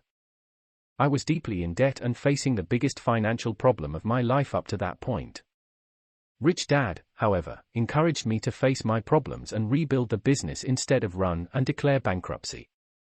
He reminded me that solving this messy problem would increase my financial intelligence. It was some of the best advice I've ever received. Although painful, the process of facing my problem and rebuilding the business was the best education I could have asked for. It took a number of years to solve the problem and rebuild the business, but the process increased my financial IQs number 1 through 5 and made me a financially smarter entrepreneur. Rebuilding the wreckage of my business was my business school. The first thing I had to do was put together the 8 parts of my business, the BI triangle. The second thing I had to do was redefine my business by finding a competitive niche. You see, by 1981, the year I was rebuilding the business, the market was inundated by other wallet makers. Nylon wallets from countries such as Korea, Taiwan, and Indonesia were flooding the world market. Prices for wallets dropped from $10 at retail, the price I had established, to $1 a wallet on the streets of Waikiki and the world. Nylon wallets had become a commodity, and as you know, the market for commodities goes to the lowest priced producer. In order to compete as a commodity, I needed a market niche. I needed to become a brand. That opportunity came in the form of rock and roll. As described in Before You Quit Your Job, I stumbled into the rock and roll business, and saved my business by licensing the rights to use rock band names on my wallets. Soon I was producing wallets for Van Halen, Judas Priest, Duran Duran, Iron Maiden, Boy George, and others. Because I was a legally licensed product, I got my retail price back up to $10 a wallet. Although I now had to pay a royalty to the bands, being a legally licensed rock and roll product opened doors to retailers across America and throughout the world. My business boomed and money came pouring back in. As I've said, the way to increase one's financial intelligence is by solving the problem in front of you. By 1981, I had solved the problem of rebuilding my business. Then the next problem appeared, beating my low-priced competitors, and the imitators who took my product and were making money while I was losing money. This problem came in the form of pirates. The very people who copied my first product, the original nylon wallet, were now copying my competitive niche. They started producing the same licensed products I was producing, selling at lower prices, only not paying a royalty to the bands. After a few months of fighting the pirates, I realized the only people getting rich were my attorneys who were charging me to fight them in court but not winning. The pirates were smarter and quicker than my attorneys. All my attorneys could tell me was that they needed more money to fight. It didn't take me long to realize I was just paying another group of pirates, and these pirates, my attorneys, were supposed to be on my side. I was learning another valuable lesson in business and money, which will be covered in the next chapter, Financial IQ number 2, Protecting Your Money. There is a saying that goes, if you can't beat them, join them. Tired of hemorrhaging money in a losing battle, I fired my attorneys and flew to Korea, Taiwan, and Indonesia to join forces with the pirates. Instead of fighting them in court, which was costing me much more money than I was making, I licensed my competitors to produce my wallets for me. My production costs dropped, my legal fees went down, and I had better factories behind me. I could now do what I did best, sell. Business boomed again. Soon our products were in department stores and at rock concerts. In 1982, a new television network hit the airwaves, MTV. Our business went through the roof and, once again, money poured in. In January of 1984, I sold my share of the rock and roll nylon wallet business to my two partners. Kim and I left Hawaii and moved to California to start our business education company. I had no idea there would be such a difference between selling a product and selling education. 1985 was the worst year of our lives. Our savings ran out, and soon the problem of not enough money was a major one. I'd been broke before, but Kim hadn't. That she stayed with me is a testament to her character, not my good looks. Yet, we worked together and built an international business teaching entrepreneurship and investing with offices in the US, Australia, New Zealand, Singapore, and Canada. In 1994, Kim and I sold the business and retired with enough passive income from our real estate investments to support us for the rest of our lives. But we got bored.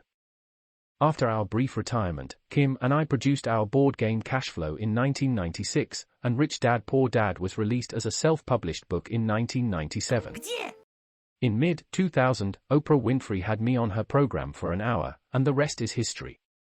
Today, the Rich Dad Company is an international business. Much of the success is due to lessons learned from the failures and successes of my previous businesses. If I hadn't learned from solving my problems, I would never have made it this far. If I had thrown in the towel and let circumstances overwhelm me, you wouldn't be reading this book right now. Every goal has a process. As we all know, every worthwhile goal has a process and takes work. For example, to become a medical doctor there is a rigorous process of education and training. Many people dream of becoming a doctor, but the process gets in their way. In the last few pages you just read about my process, and let me tell you, it was work. One of the reasons people lack financial IQ number 1, making more money, is because they want the money but not the process. What many people do not realize is that it's the process that makes them rich, not the money. One of the reasons many lottery winners or kids who inherit family wealth are soon broke is because they received the money, but didn't have to go through the process. Many other people fail to become rich because they value a steady paycheck more than the learning process of becoming financially smarter and richer. They are held back by the fear of being poor. It is this very fear that keeps them from taking the chances and solving the problems required to become rich. We are all different. We are all different, and have different strengths and weaknesses. We all have different processes, different challenges, and different problems. Some people are natural salespeople. I wasn't. My first problem was my inability to overcome my fear of selling and the terror of being rejected. Some people are natural-born entrepreneurs. I wasn't. I had to learn to be an entrepreneur. I make this point because I'm not saying you need to learn to sell, or that you need to learn to be an entrepreneur. That was my process. It may not be yours. The first step to increasing your financial IQ. Number 1, making more money, is to decide what the best way for you to make more money is. If it's to become a medical doctor, get ready for medical school. If it's to become a pro golfer, start putting. In other words, choose your goal, and then choose your process. Always remember that the process is more important than the goal. Emotional intelligence. At this point, it is important to point out that financial intelligence is also emotional intelligence. Warren Buffett, the world's richest investor, says, "If you cannot control your emotions, you cannot control your money." The same is true for your process. One of the toughest parts of my process was not quitting when I was depressed, not losing my temper when I was frustrated, and to continue to study when I wanted to run. Another reason many people fail in their process is they cannot live without instant gratification. The main reason I mention the low pay I received at the start of my life was to illustrate the importance of delayed gratification. Many will sacrifice a richer tomorrow for a few bucks today. I did not make much money in my 20s and 30s, but I make millions today.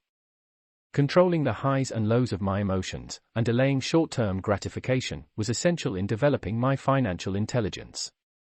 In other words, emotional intelligence is essential to financial intelligence. In fact, I would say that when it comes to money, emotional intelligence is the most important intelligence of all. It is more important than academic or professional intelligence. For example, many people fail to chase after their dreams because of fear. If they start, they quit when they fail, and then they blame others when they should be taking responsibility for their failures. Quitters rarely win. There is a young man who worked for me a few years ago. He was very bright, charming, had his MBA, and earned a lot of money. In his spare time, he and his wife tried many business ventures. They tried real estate, and failed. They bought her a small franchise, and failed. Then they bought a nursing home, and nearly lost everything when patients died unexpectedly. Today, both are back at work with high-paying jobs, but an unsettling feeling of inadequacy. The reason I mention this young couple is because they failed to learn. They let the learning process beat them. When the going got tough, they quit. While it's commendable that they tried new ventures, they stopped when their problems seemed too big to be solved. They failed to push through their failure and learn from their mistakes. They failed to realize that the process, not the money, made them rich. One of the toughest lessons I had to learn from my rich dad was to stick with the process until I won. When I ran into trouble at Xerox because I could not sell, I wanted to quit. Because I could not sell, I was not making money. In fact, it was costing me more to live in Honolulu than I was earning. Rich Dad said, "You can quit when you win, but never quit because you're losing." Not until 1978, after becoming the #1 salesperson for Xerox, did I quit. The process had made me richer, both mentally and financially. By overcoming my problem of not being able to sell, I was able to overcome my problem of not making money. While working at Xerox, I started my nylon wallet business in my spare time. In 1978, I went full-time into my wallet business. The business took off, and then failed. Again, I wanted to quit, and again, Rich Dad reminded me that the process is more important than the goal.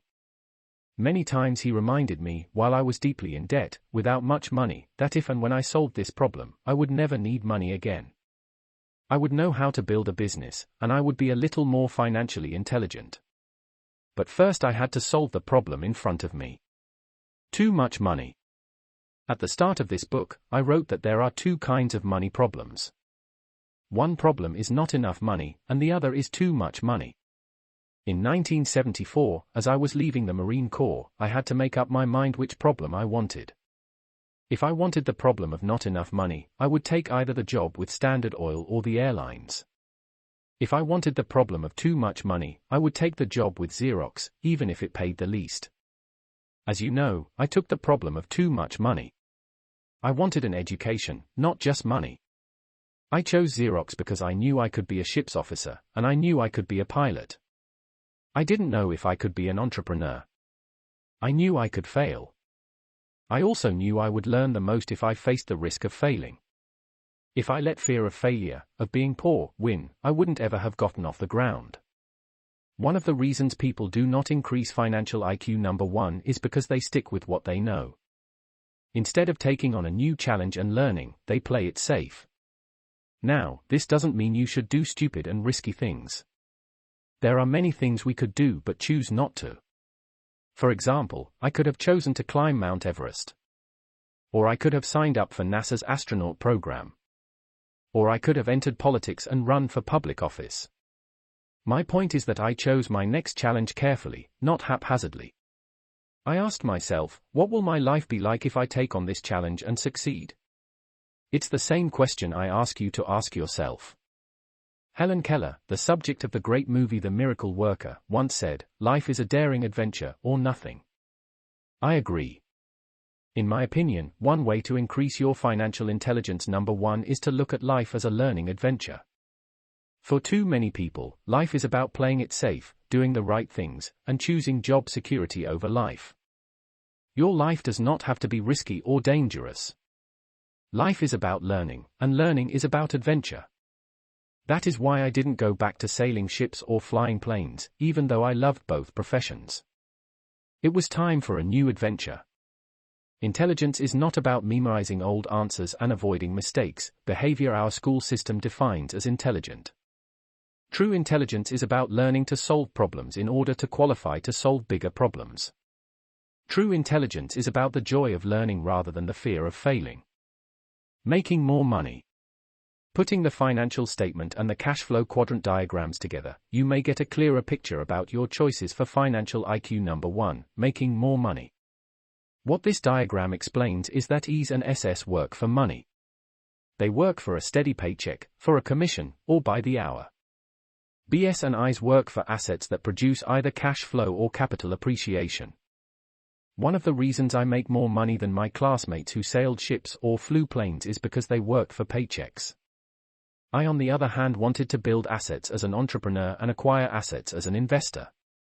In other words, E's and SS focus on the income column of the financial statement, and BS and I's focus on the asset column. One of the hardest things to get across to an E or an S is that a B or I doesn't work for money. A B or I technically works for free, which is a tough concept for many to grasp. E's and SS work to be paid, and they must be paid before they work. Working for free, possibly for years, is not in their emotional or professional makeup. E's and SS may volunteer for charities, or work pro bono for worthy causes, but when it comes to personal income, they work for money. As a general rule, they do not work to build or acquire assets. In accounting terms, an E or S works for earned income, and a B or I works for passive or portfolio income. In the next chapter on financial IQ number 2, protecting your money, you will find out why the kind of income a person works for makes a big financial difference. Earned income is the hardest income to protect from financial predators. That is why working for earned income is not the financially smartest thing to do. Many self-employed people do not own a business. They own a job. If self-employed people stop working, their income also stops or declines. By definition, a job is not an asset. Assets put money in your pocket whether you work or not.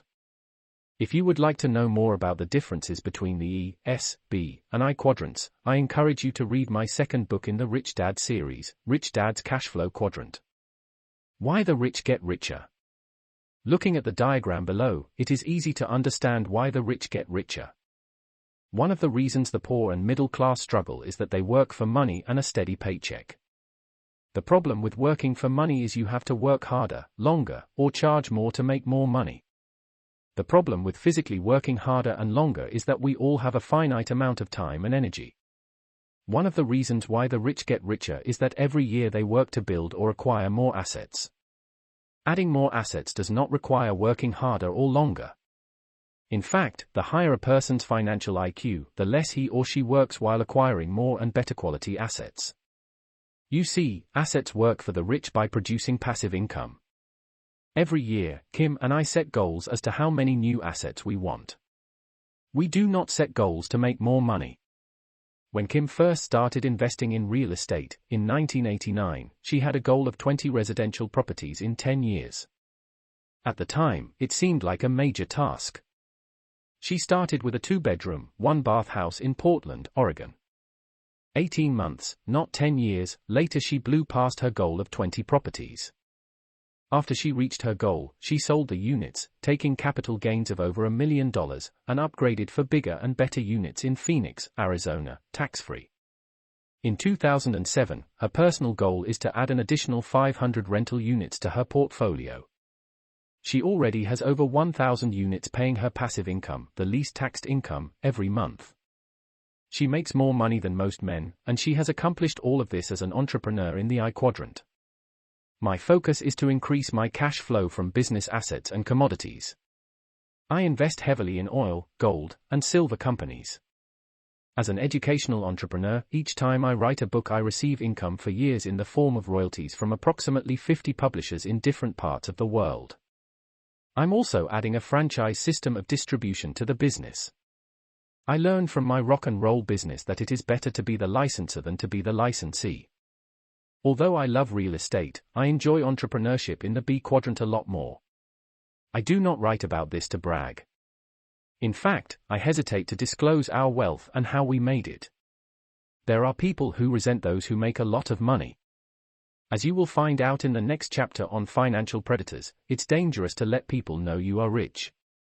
One big reason why I risk disclosing what we do and make is because Kim and I are committed to your financial education and increasing your financial IQ. A massive problem with financial education is that most of the people selling or sharing financial education come from the E and S quadrants. They are employees or self-employed people. Most are not really rich. Many are journalists who write about money but have little money themselves. Or they are salespeople such as stock and real estate brokers. Many of these financial experts have what other E's and S's have. They have retirement plans filled with stocks, bonds, and mutual funds. Many are counting on the stock market for financial survival and will be wiped out if there is a massive market crash during their retirement. Many will struggle if the US dollar continues to decline in purchasing power and inflation takes off. In short, many financial experts handing out financial advice do not know if their retirement plans will work. If they did, many would have retired. Kim and I know our retirement plan works. We know because passive income pours in every month from our assets. We are not putting money in savings, bonds, or mutual funds for the future. If we are wiped out, which is always possible, our real asset will be our financial IQ. We can rebuild again because we focused more on learning rather than earning.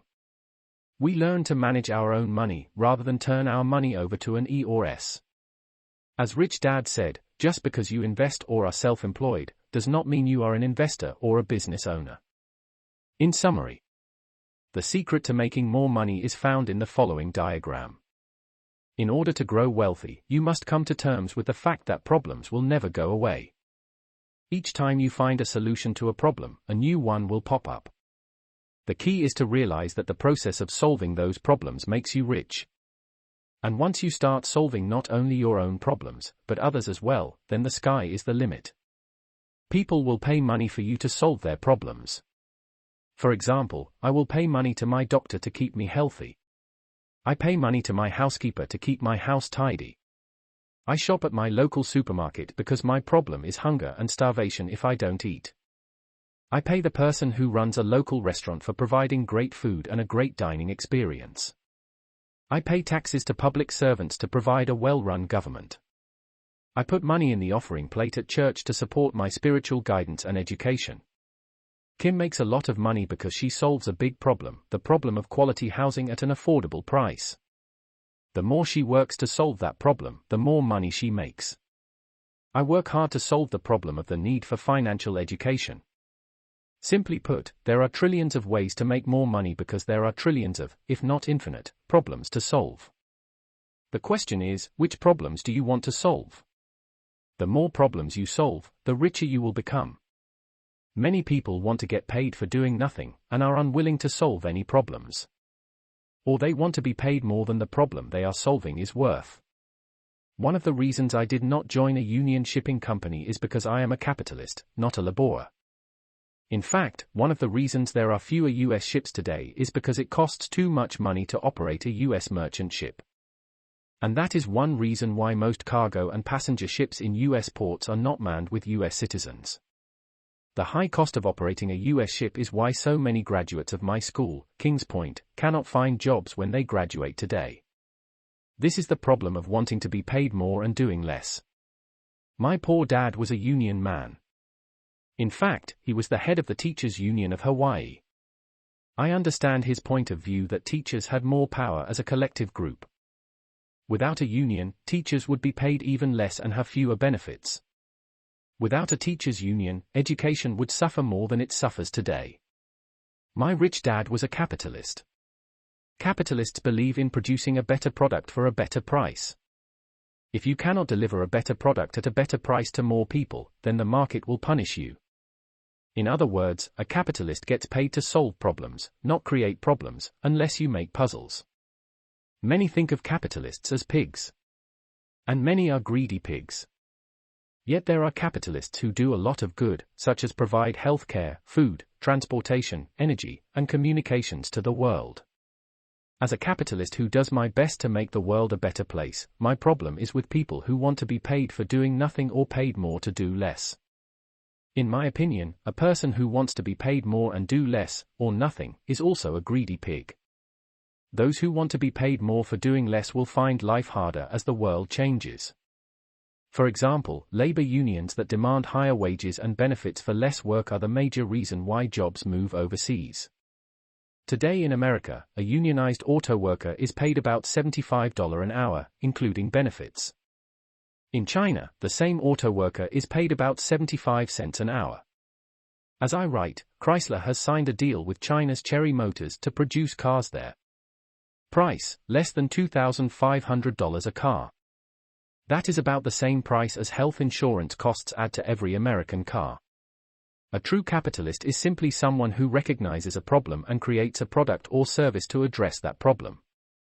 You can charge a higher price if your product or service has a higher perceived value, but there needs to be added value. For example, I charge more money for my books and games because to some people there is more perceived educational value in them. For many other people, my books and games are not worth the price. Many do not value my brand of financial education because my brand of financial education does not solve their financial problem. Many people do not believe the rules of money changed in 1971 and 1974, and want to believe that they can keep working hard, saving money, investing in mutual funds, and expecting more pay for less work. For their sake and their family's financial future, I hope those beliefs and actions solve their financial problems. For your sake, I hope you do not believe that.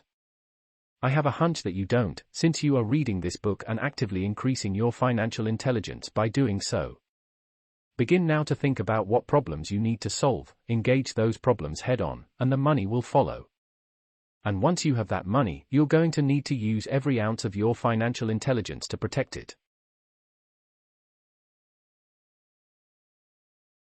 That's what the next chapter is all about, Financial IQ number 2, Protecting Your Money. Chapter 4. Financial IQ number 2, Protecting Your Money. Protecting your money from financial predators is important. As most of us know, the world is filled with people and organizations waiting for the opportunity to help themselves to your money. Many of these people and organizations are very smart and powerful. If they are smarter than you, or have more power than you, they will get your money. This is why Financial IQ number 2 is so important. How do you measure Financial IQ number 2? Financial IQ number 1 is generally measured in gross dollars. Financial IQ number 2 is measured in percentages. Here's what I mean. The following are 3 examples of 3 different percentages. 1. In America, a person who earns $100,000 a year from wages may pay as much as 50% in combined taxes such as federal, state, and FICA. This person's net after-tax income is $50,000. 2. Another person earns $100,000 income from their investments and pays 15% in taxes. This person's net after-tax income is $85,000. 3. A third person earns $100,000 income and pays 0% in taxes. This person's net after-tax income is $100,000. In the examples above, the person who pays the least percentage in taxes has the highest financial IQ. Number 2, protecting your money, because less money is lost to financial predators. In later chapters, I will go into how to earn a lot of money and pay nothing in taxes, legally.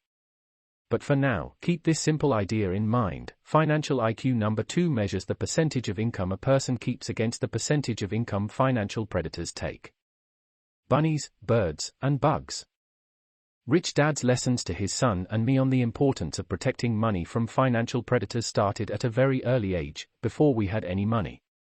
Because we were young, Rich Dad used a very simple example of farmers to make his point.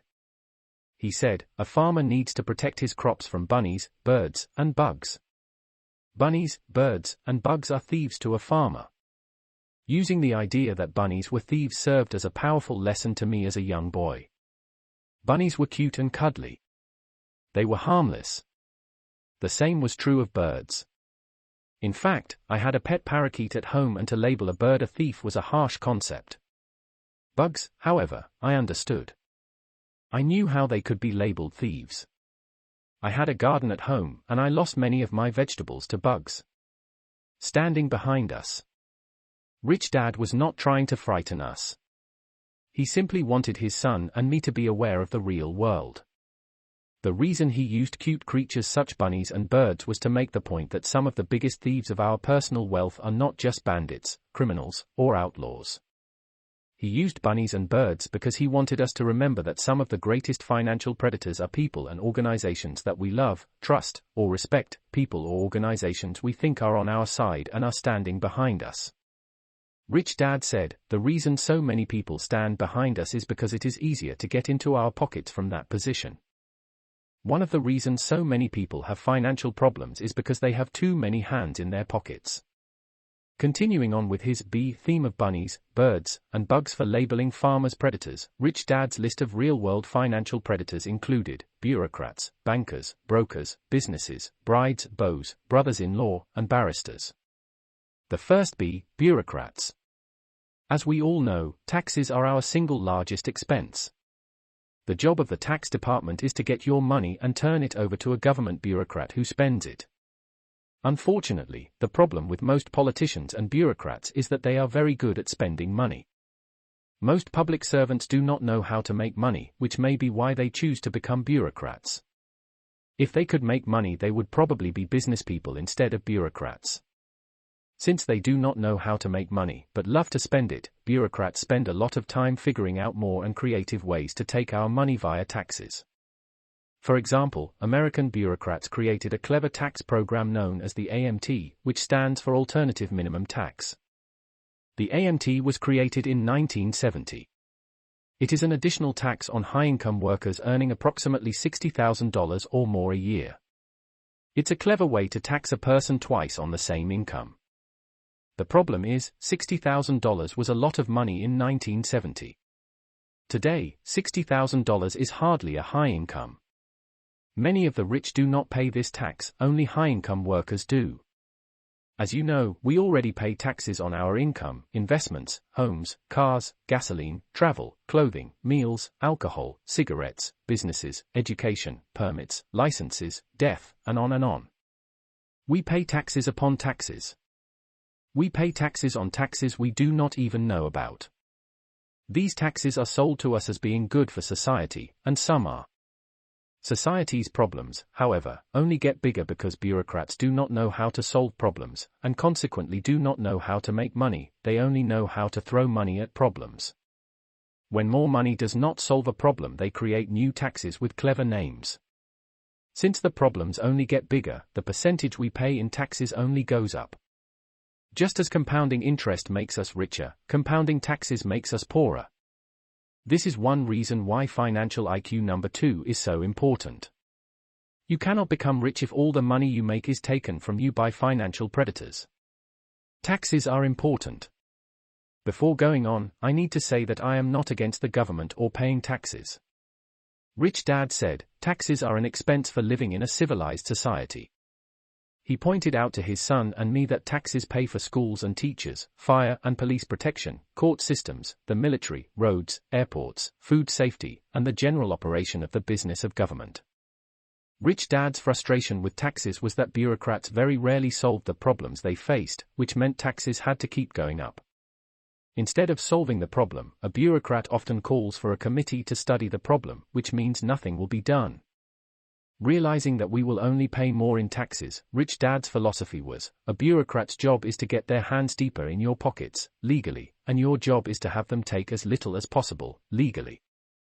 Unfortunately, it is often the people who earn the least who pay the highest percentage in taxes.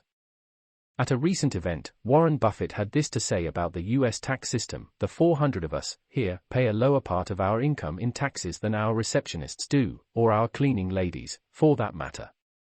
If you're in the luckiest 1% of humanity, you owe it to the rest of humanity to think about the other 99%. Which political party is better? Just so you know, I am not Republican or Democrat, conservative or liberal, socialist or capitalist. When asked, I simply reply that I am all of the above. For example, as a capitalist, I want to make a lot of money and pay as little in taxes as possible. As a socialist, I make tax-deductible donations to charities and worthy causes, and I want my taxes to provide for a better society and care for those who truly cannot care for themselves. Many people believe that Republicans are better than Democrats when it comes to money. The facts do not support their belief. Republicans say, Democrats tax and spend. Republicans, on the other hand, borrow and spend. The net result, regardless of party, is increasing long-term national debt, a debt that will be passed on to future generations in the form of higher taxes. This is a sign of low financial IQ. It was Democratic Presidents Roosevelt and Johnson who are credited with creating Social Security and Medicare, two of the most expensive and potentially disastrous programs in world history. America was the world's biggest creditor nation under Republican President Dwight D. Eisenhower. We were a rich nation. When Republican Richard Nixon became president, however, the rules of money changed, and the wealth of the U.S. began to change. As president, Nixon took us off the gold standard in 1971. This converted the dollar from money to a currency. Nixon allowed the U.S. government to print as much money as necessary to solve our money problems. This is the same as a person writing checks without having any money in the bank. If we did what the government does today, we would be in jail. One of the reasons for the growing gap between the rich and everyone else is that most people are still working by the old rules of money, the old capitalism. After 1971, the new rules of money took over. The rich became richer and the poor and middle class worked harder trying to keep from falling between the cracks. In 1980, Republican President Reagan gave us supply-side economics, aka voodoo economics. The new economic theories promoted by the great communicator Reagan, an actor not an economist, were the illusion that we could cut taxes and continue to pay the government's bills by borrowing money. This is the same as taking a cut in pay and using credit cards to pay bills. When Thomas Gale Moore, then a member of President Reagan's Council of Economic Advisers, noticed that the United States was crossing the creditor-debtor threshold in the mid-1980s, he said not to worry, we can pay off anybody by running a press. Call me crazy, but usually that's called counterfeiting. Because of the 1971 change in our money and Reagan's supply-side economics, the national debt of the U.S. exploded. By the end of Reagan's reign, the federal debt was $2.6 trillion. President Reagan's vice president, the first George Bush, realizing the national debt was exploding due to the loss of revenue from Reagan's tax cuts, ran for president promising, read my lips, no new taxes. After he was elected, he raised taxes and was not re-elected. Then President Clinton, a Democrat, entered office. After having a little trouble with his zipper, he left office claiming to have balanced the budget and not increased the national debt. Of course, just as he lied about his sex life, he lied about balancing the budget. He balanced the budget by counting tax dollars for Social Security and Medicare as income. Instead of the money going into the Social Security Trust Fund, he spent it. That would be like him taking money from his daughter's college fund to buy a new dress for Monica. Clinton, however, did speak one truth during his term of office. He admitted that there was no such thing as a Social Security Trust Fund. During his presidency, Medicare began to operate in the red, meaning more money was going out than coming in. Soon, Social Security will be in the same predicament, as 78 million baby boomers begin to retire in 2008. Enter the second President Bush. Uniting the world after the 9th of November, he then used his popularity to wage war against Iraq, on unsubstantiated claims. Today, he is one of the most unpopular presidents in history. Not only was the war a disaster, but in order to prevent a disaster in the economy, the Federal Reserve Bank cut interest rates and flooded the world with funny money under his watch. After just 5 years in office, President Bush has borrowed more money than all other U.S. presidents in history combined. The current subprime crisis is the fruit of his economic policies. All of this is to say it doesn't matter which party is elected into office. If it's Democrats, they will probably tax and spend. If it's Republicans, they will probably borrow and spend. The net result is the same: greater debt, bigger financial problems, and higher taxes. All funded by taking as much of your money as possible. Are you a capitalist or a socialist? There is a joke I heard years ago, explaining the difference between a socialist and a capitalist. One day a socialist knocked on a farmer's door and asked him to join the local socialist party. Not knowing what a socialist was, the farmer asked for an example of socialist behavior. The socialist said, "If you have a cow, then everyone in the village can have some of the milk from your cow. It's called sharing the wealth." "That sounds good," said the farmer. "And if you have a sheep," the socialist said, "then everyone shares in the wool." "Very nice," said the farmer. "This socialism sounds good." "That's great," said the socialist, believing that he had a convert to socialism. "And if you have a chicken, then everyone shares in the eggs." "What?" The farmer screamed angrily. "That's terrible. Get out of here and take your socialist ideas with you." But, stammered the socialist, "I don't understand. You were happy with the idea of sharing milk and wool. Why do you object to sharing eggs?" "Because I don't have a cow or a sheep," snarled the farmer. "But I do have a chicken. And this is why financial IQ number 2 is so important. Everyone agrees that we need to share the wealth, as long as it is your wealth, not their wealth. Choose your income carefully. From previous chapters, you already know that there are 3 different types of income: earned, portfolio, and passive. Knowing the differences is important, especially when it comes to protecting your money from bureaucrats. Working for earned income does not allow for much protection from predatory taxes. In America, even low-income wage earners pay a high percentage in taxes. Workers approximately pay a 15% tax for Social Security, and they also pay federal, state, and local taxes. Now, I can hear some people saying that Social Security is not a 15% tax. They think it is more like 7.4%, and that your employer pays the other 7.4%.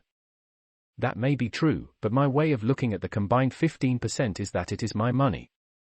If my employer did not pay it to the government, my employer should pay it to me. The same is true with employees who think their employer matches their 401k retirement money. That money, paid by the employer to an investment banker for safekeeping, is still your money. Personally, I do not want the government managing my future financial security. The government does a horrible job. I'd rather take care of my own money. The government does not have much financial intelligence. It spends the money it collects. The powers that be know that most people are not financially educated. So why not make themselves and their friends rich with your money? The second B, bankers. Banks were created to protect your money from bandits. But what if you found out your banker were also a bandit? A banker does not have to put his hands in your pocket. You take money out of your pocket with your own hands and turn it over to the banker. But what if you found out that the very people you entrusted with your money were siphoning off more money than you knew about, and doing it legally? While he was New York Attorney General, New York Governor Eliot Spitzer investigated a number of investment banking firms and large mutual fund companies, finding them guilty of several illegal practices. The very people the public entrusted with its money were skimming a little more money than they should have been. The guilty companies were fined a trifling amount compared to the dollar amounts they took. While the paltry size of the fines is disturbing, what is even more disturbing is that these bankers are still in business today. The problem is that Eliot Spitzer's investigation was limited to investment banking firms in New York City. The problem of bankers taking money from innocent customers is a worldwide one. As more businesses stop caring for workers for life, more workers are forced to save for their own retirement. Workers do not have the money to hire professional financial services like businesses do. This is causing the pool of financially naive money to grow like a hot air balloon, making bankers and people who sell financial services to workers grow richer and richer. Today, workers' retirement funds are fueling a global economic boom. Retirement funds are an ocean of money, unprecedented in world history, guarded by bankers, not you. The investigation begins.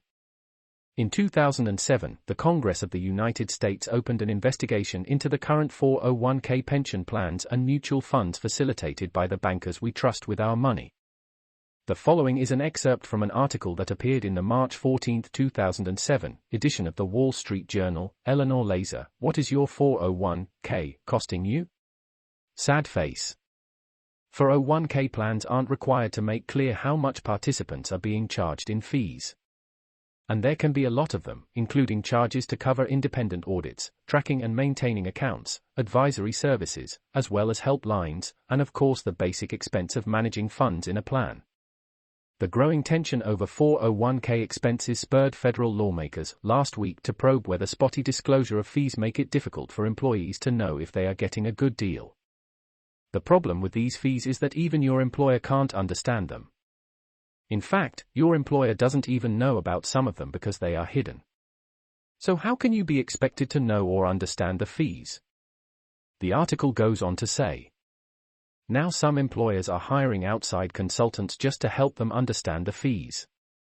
One area of concern is the high fees, complexity, and potential conflicts of interest associated with so-called revenue sharing agreements. These often involve payments by a mutual fund company to a 401k plan provider to compensate the provider for services such as account maintenance. These costs are often built into the expenses of the funds offered in the plans, and help to increase the cost to plan participants. In reading the excerpt above, it becomes apparent how easy it is for retirement fund providers, that is, bankers, to grow rich off your money. As I mentioned earlier, banks were created to protect your money. Now they work to take it from you. The tragedy of the situation is that we make it so easy for them. We don't even have to walk into the bank anymore, in fact they might even charge you for that. Instead, money is taken directly from paychecks before it even reaches our hands. Bankers don't have to take it from our pockets because it never even goes into our pockets. Clipping coins. During the Roman Empire, many emperors played games with their coins. Some clipped the coins, shaving a little gold and silver from the edges. This is why coins today have grooves on the edge. Grooves were to protect coins from clippers. When they could no longer clip coins, the emperors had their treasuries begin mixing the gold and silver with cheaper base metals. The US government did the same thing with its coins in the 1960s. Suddenly, silver coins disappeared and fake coins took their place. Then in 1971, the US dollar became funny money because it was taken completely off the gold standard. In many ways, banks are the biggest financial predators of all. Every day, they rob savers of their wealth by printing more and more funny money. For example, the bankers' rules allow them to take in your savings and pay you a small percentage interest. Then for every dollar you save, the bank is allowed to lend out at least $20 more and charge a higher interest on that money. For example, you deposit $1 and the bank pays you 5% interest for that dollar over a year. Immediately, the bank is allowed to lend out $20 and charge you 20% interest to use your credit card. The bank pays you 5% for $1 and makes 20% on $20. That is how bankers get rich. If you and I did this, we would go to jail. It is known as usury. It also causes inflation. Because our banks are playing games with money, the gap between rich and poor becomes larger. Today savers are losers, and bankers are winners. In the new rules of money, we need to know how to borrow currency to acquire assets, since we no longer save money. In other words, smart borrowers are the winners in the new capitalism, not those who save money in a bank savings account. The third B, brokers. Broker is another word for salesperson. In the world of money, there are brokers for stocks, bonds, real estate, mortgages, insurance, businesses, etc. One of the problems today is that most people are getting their financial advice from salespeople, not rich people. If you meet a rich broker, you need to ask if the broker got rich from his or her sales ability or financial ability.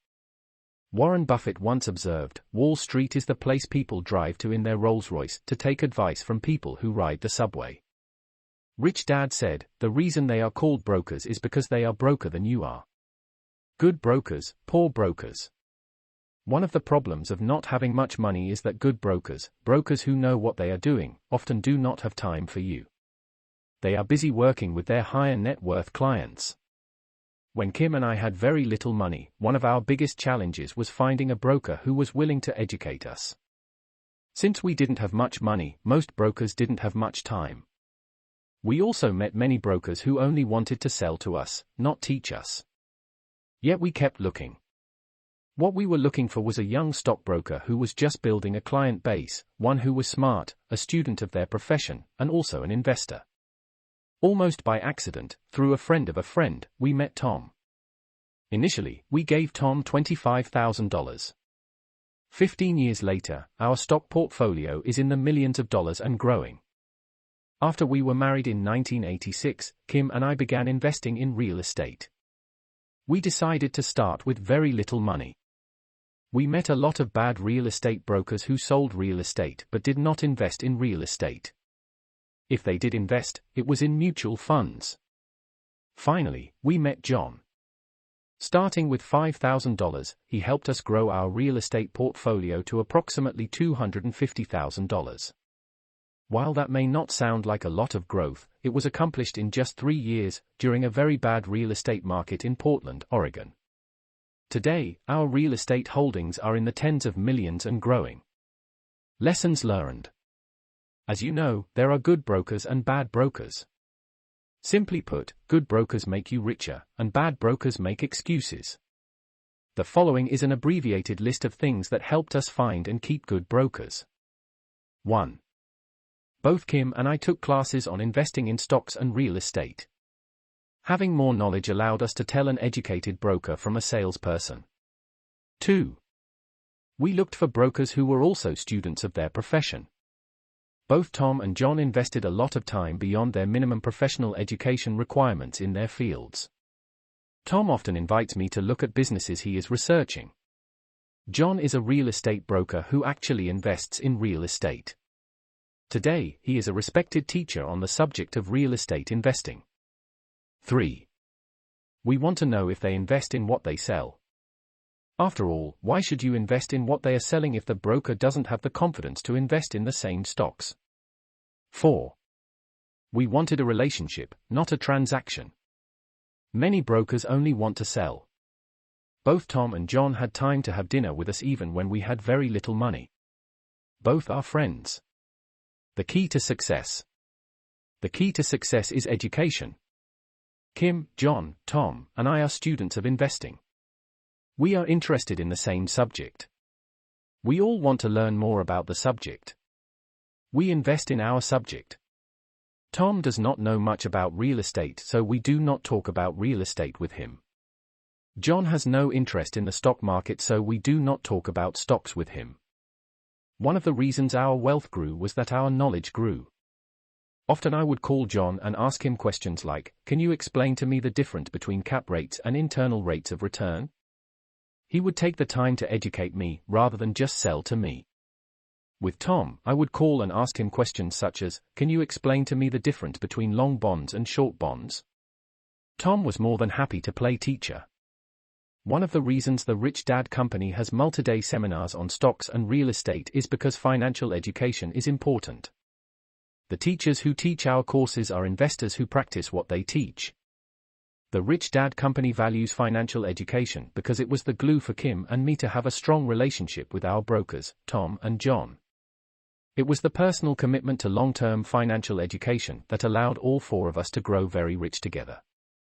Today, I have stock and real estate brokers calling constantly. All of them claim to have a hot deal that will make me rich. In most cases, all they are interested in is a commission so they can put food on their table, not my table. Good brokers want to put food on both tables. Again, financial IQ number 2 is measured in percentages. Brokers often earn their income in percentages. For example, if I buy a $1 million property, brokers may earn 6% of the sale, or $60,000. If that property makes me 10% cash-on-cash return every year, then the broker's fee has been well earned, since I only pay that commission once. Conversely, if I buy and sell, flip a property or day trade a stock, I pay a commission going in and coming out. This is often called a round trip or slippage. In real estate, a round trip for a flipper may eat 12% of the profits, as well as trigger higher taxes. That is not financially intelligent. Traders versus investors. People who go in and out are traders, not investors. Not only do traders pay higher commissions to brokers, the trader pays a higher percentage in taxes, aka short-term capital gains, for buying and selling.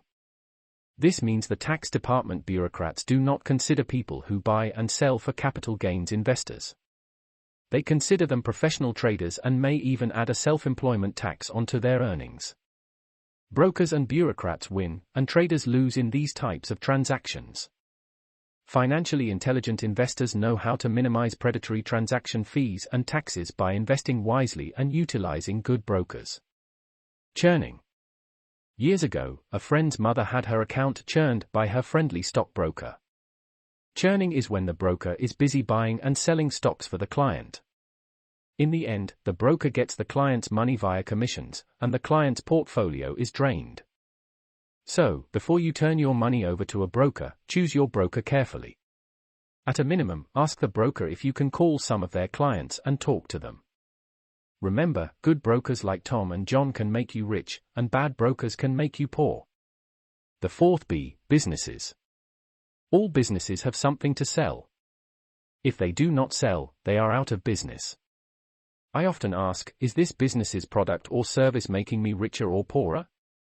In many cases, the product or service does not make you richer, it only makes the business richer. Many businesses do their best to make you poorer. For example, many big department stores have their own credit cards, the worst credit cards a person can own.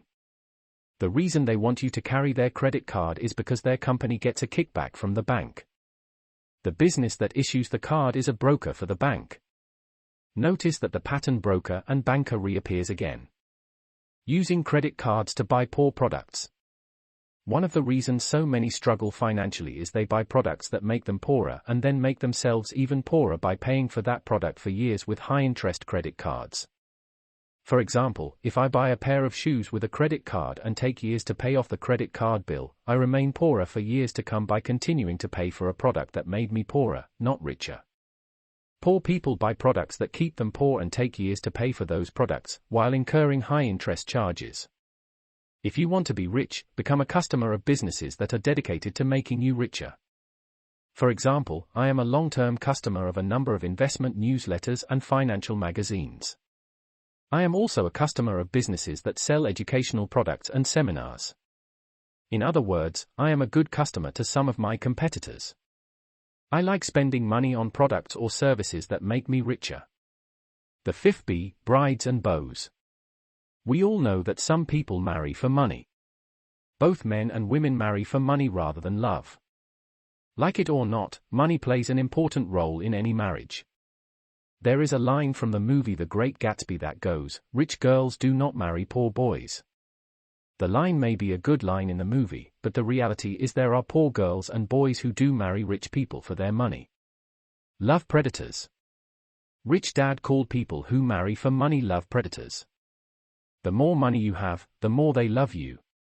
In his much publicized pending divorce, Paul McCartney may have to give up 50% of his estimated $1 billion estate. That is a lot of money. This shows that McCartney has earned a lot of money as a musical genius, but his lack of financial IQ number 2 is costing him a lot of money that a little premarital planning might have saved him. My friend Donald Trump says, get a prenuptial agreement before you get married. A prenuptial agreement is a sign of higher financial IQ number 2. Losing 50% of a life's fortune for a few years of marriage is a sign of lower financial IQ. Number 2. Rich Dad used to say, when you combine love and money, financial insanity, not financial intelligence, often reigns. When Kim and I got married, neither of us had any money, so I know we did not marry for money. Even though we didn't have money, we had an exit strategy planned in case things did not go as we wanted. That is why Kim has her own legal corporations, and so do I. She has her investments, and so do I.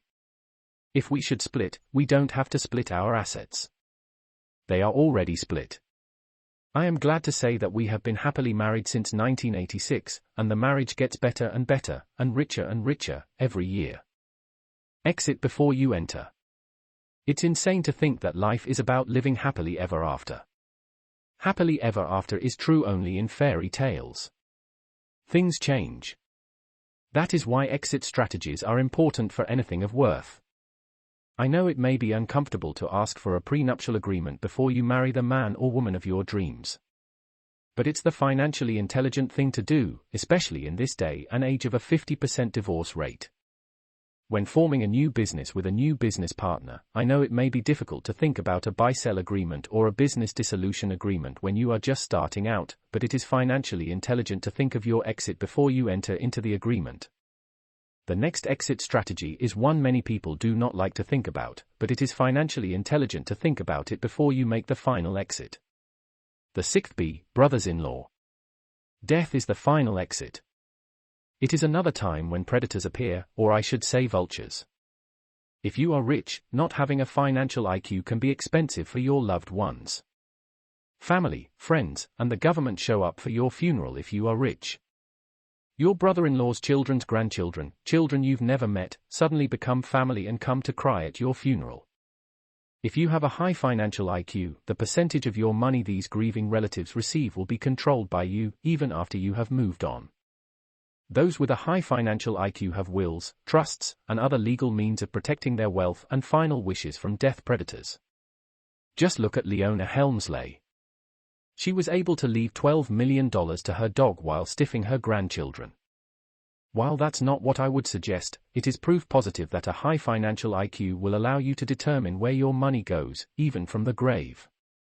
Before you pass on, plan your exit with an estate planning specialist. If you are rich or plan on being rich, planning your final exit is the financially intelligent thing to do. Do it before you die, only leave the dog out of it. The 7th B, barristers. You may remember the person who sued McDonald's claiming the coffee was too hot. That is an example of a financial predator using the court system to get your money. Millions of people are waiting for any excuse to use a lawsuit to get rich. This is why the 7th B is for barristers, or lawyers. There are lawyers whose sole purpose in life is to take you to court and take your money. Knowing these predators are lurking, there are 3 things a financially intelligent person must do. 1. Keep nothing of value in your name. It was my poor dad who proudly said, "My house is in my name." Financially smart people would not have their houses in their names. 2. Buy personal liability insurance immediately. Remember, you cannot buy insurance when you need it. You must buy it before you need it. 3. Hold assets of value in legal entities. In the US, the good legal entities are C corporations, S corporations, limited liability corporations, LLCs, and limited liability partnerships, LLPs. There are also bad legal entities. These are sole proprietorships and general partnerships. Ironically, most small business owners are in bad entities. The rules have changed. Today, I continue to hear people say, work hard, save money, get out of debt, invest for the long term in a well-diversified portfolio of mutual funds. This is old advice, and it's bad advice from the financially ignorant. It's playing the game of money by the old rules. In America today, workers who work hard to earn more money just pay more and more in taxes. They save money and lose because the dollar is no longer money, but rather a currency that is constantly declining in value. Instead of learning to use debt as leverage to become richer, they work hard to get out of debt. Millions of American workers put money away in a 401k retirement plan filled with mutual funds. Due to a lack of financial education in school, workers' wallets are picked clean by schools of financial piranhas. A look at history. When you look back at history, it is easy to see the rules of money changing in the US and the world. You already know why saving money is for the financially naive. This change took place in 1971. In 1943, the US government, desperate for money to fight World War II, passed a law that allowed the government to take money out of workers' paychecks before the worker got paid. In other words, the government got paid before the worker got paid. Today in America, if you have a job, you have no protection against taxes. You do not need a CPA because a CPA can do little to protect your money. But if you own a business or are an investor, there are many loopholes in the government net you can swim through. I will go into some of those loopholes in a later chapter. As you know, in 1974, workers needed to become investors, saving for their retirement. This gave rise to the 401k. The problem with a 401k is that the government plugged this loophole for workers too. Let me explain. When a person works for money, his or her income is taxed as earned income, the most highly taxed income. When a worker withdraws money from his or her 401k plan, that income comes out as, you guessed it, earned income. Guess what interest from savings is taxed at? Once again, earned income. This means a person who works hard, saves money, gets out of debt, and saves for retirement in a 401k plan is working for the most highly taxed income, earned income. This is not financially intelligent. People following these rules are having their pockets picked clean by predators standing behind them and demonstrate a low financial intelligence because they give away a large percentage of their income. A financially intelligent person does not want a big paycheck. A financially educated person would rather be paid royalties or dividends because taxes are lower on these types of income. A knowledgeable investor at least knows enough to invest for portfolio or passive income. It is important to note that tax laws are different for different people. Make sure to seek the advice of qualified tax attorneys and tax accountants before making financial decisions. In 1913, the Federal Reserve Bank of the United States was formed. This date is possibly the most important date in US history, when the rules of global money really began to change. This is the date people who work for a paycheck should remember as the beginning of the attack on their personal wealth. First of all, the Federal Reserve Bank of the United States is not a government entity. That's a myth. Neither is it a US entity. It is a bank owned by some of the richest people in the world. When the Federal Reserve Bank was formed, the richest people in the world took control of the monetary system of the richest country in the world, and then changed the rules of money. Today, I hear Americans demanding that the government protect American jobs and American interests. Occasionally, I hear people say, buy American, or support American businesses. Well, it's too late for that. Those are feeble cries from a desperate people. In 1913, the richest people in the world took control of the world's money supply by taking control of the world's richest economy, the US economy. They changed the rules, and did not tell anyone. Today, the US is technically a bankrupt economy, a treasury stuffed full with its own IOUs, known as bonds or T-bills, bills that the children of future generations will have to pay. This stealing of wealth goes on as billions of people go to work in the businesses of the rich, save money in the banks of the rich, and invest in the assets of the rich, i.e., stocks, bonds, and mutual funds, via the investment bankers to the rich. The system is intentionally designed to take and control as much of your money as possible, legally. Years ago, in the early 1980s, I read a great book entitled Grunch of Giants. The word GRUNCH is an acronym for Gross Universal Cash Heist. The book was written by Dr. Buckminster Fuller, considered one of the greatest geniuses of our time. I had the good fortune to personally study with Dr. Fuller 3 times, just before he died in 1983. He has had a tremendous impact upon my life, as he has on many other people who have read his works or studied with him. Harvard University considers him one of their most significant alumni, and the American Institute of Architects recognizes him as one of the greatest designers of our time. If you can find Dr.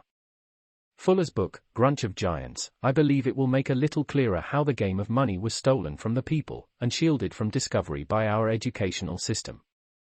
I believe you will find the book disturbing, especially when you look at what is going on with oil, war, banks, the economy, and education today.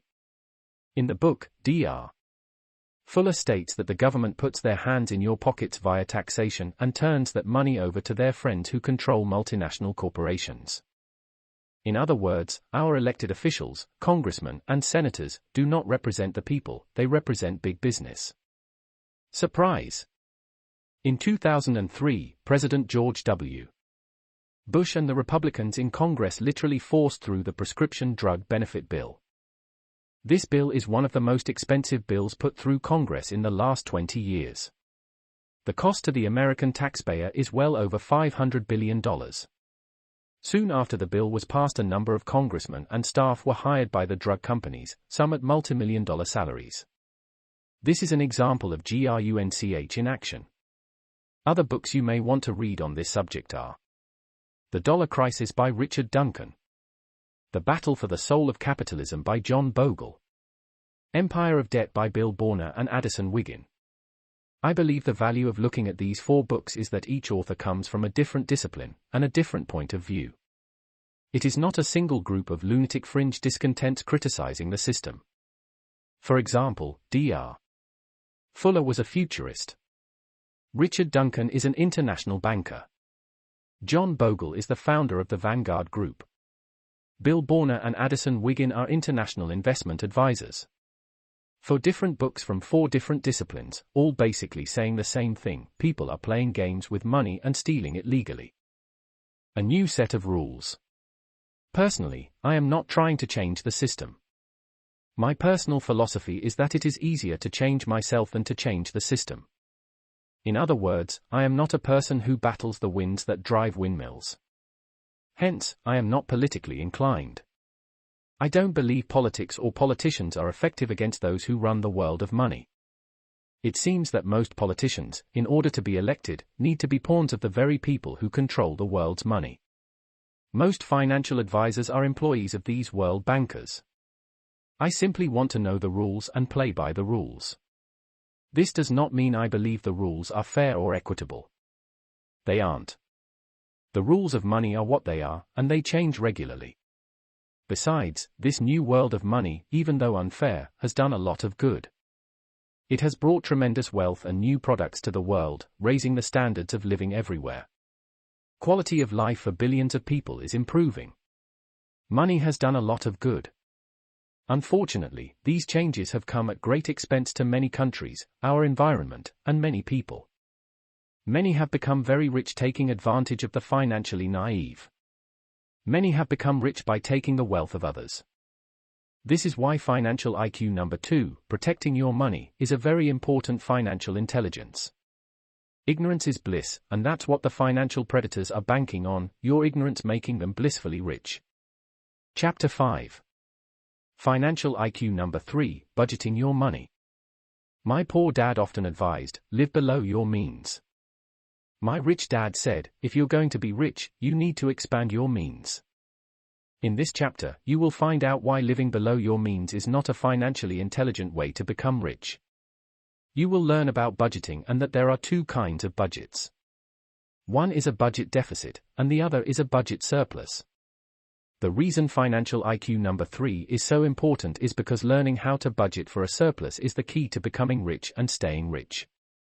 A budget is a plan.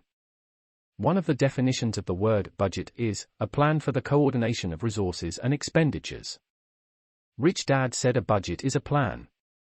He went on to say, most people use their budget as a plan to become poor or middle class rather than a plan to become rich.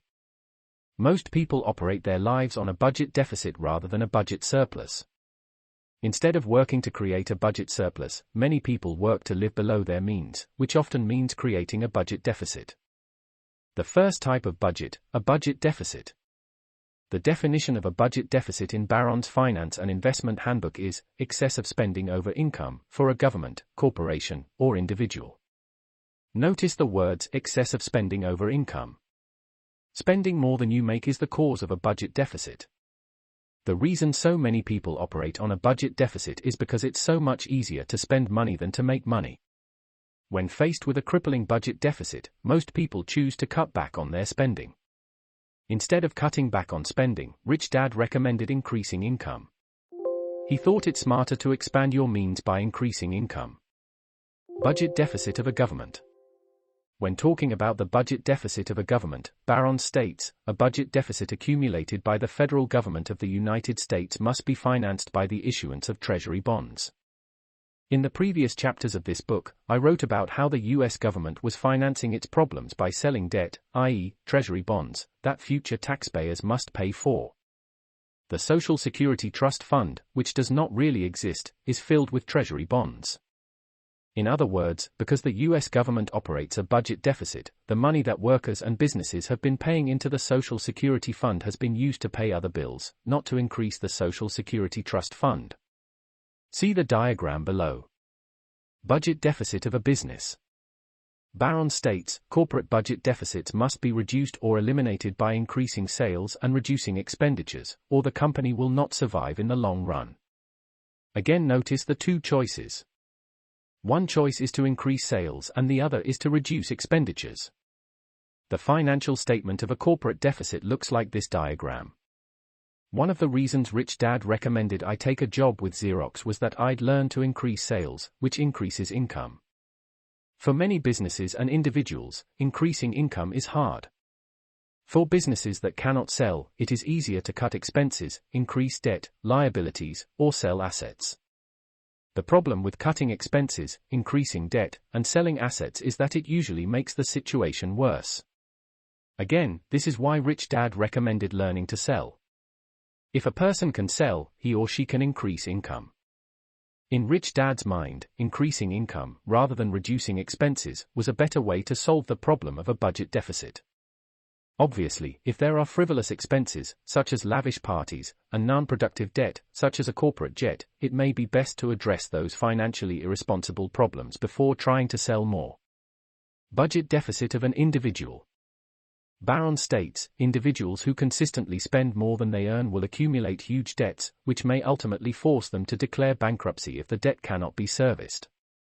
As we know, many people are in debt because they spend more than they earn.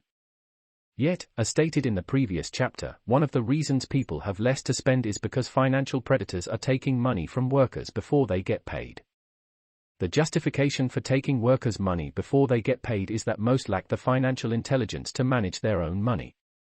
If our schools had financial education, maybe the workers could be trusted to manage their own money, rather than let bureaucrats and bankers manage their money for them.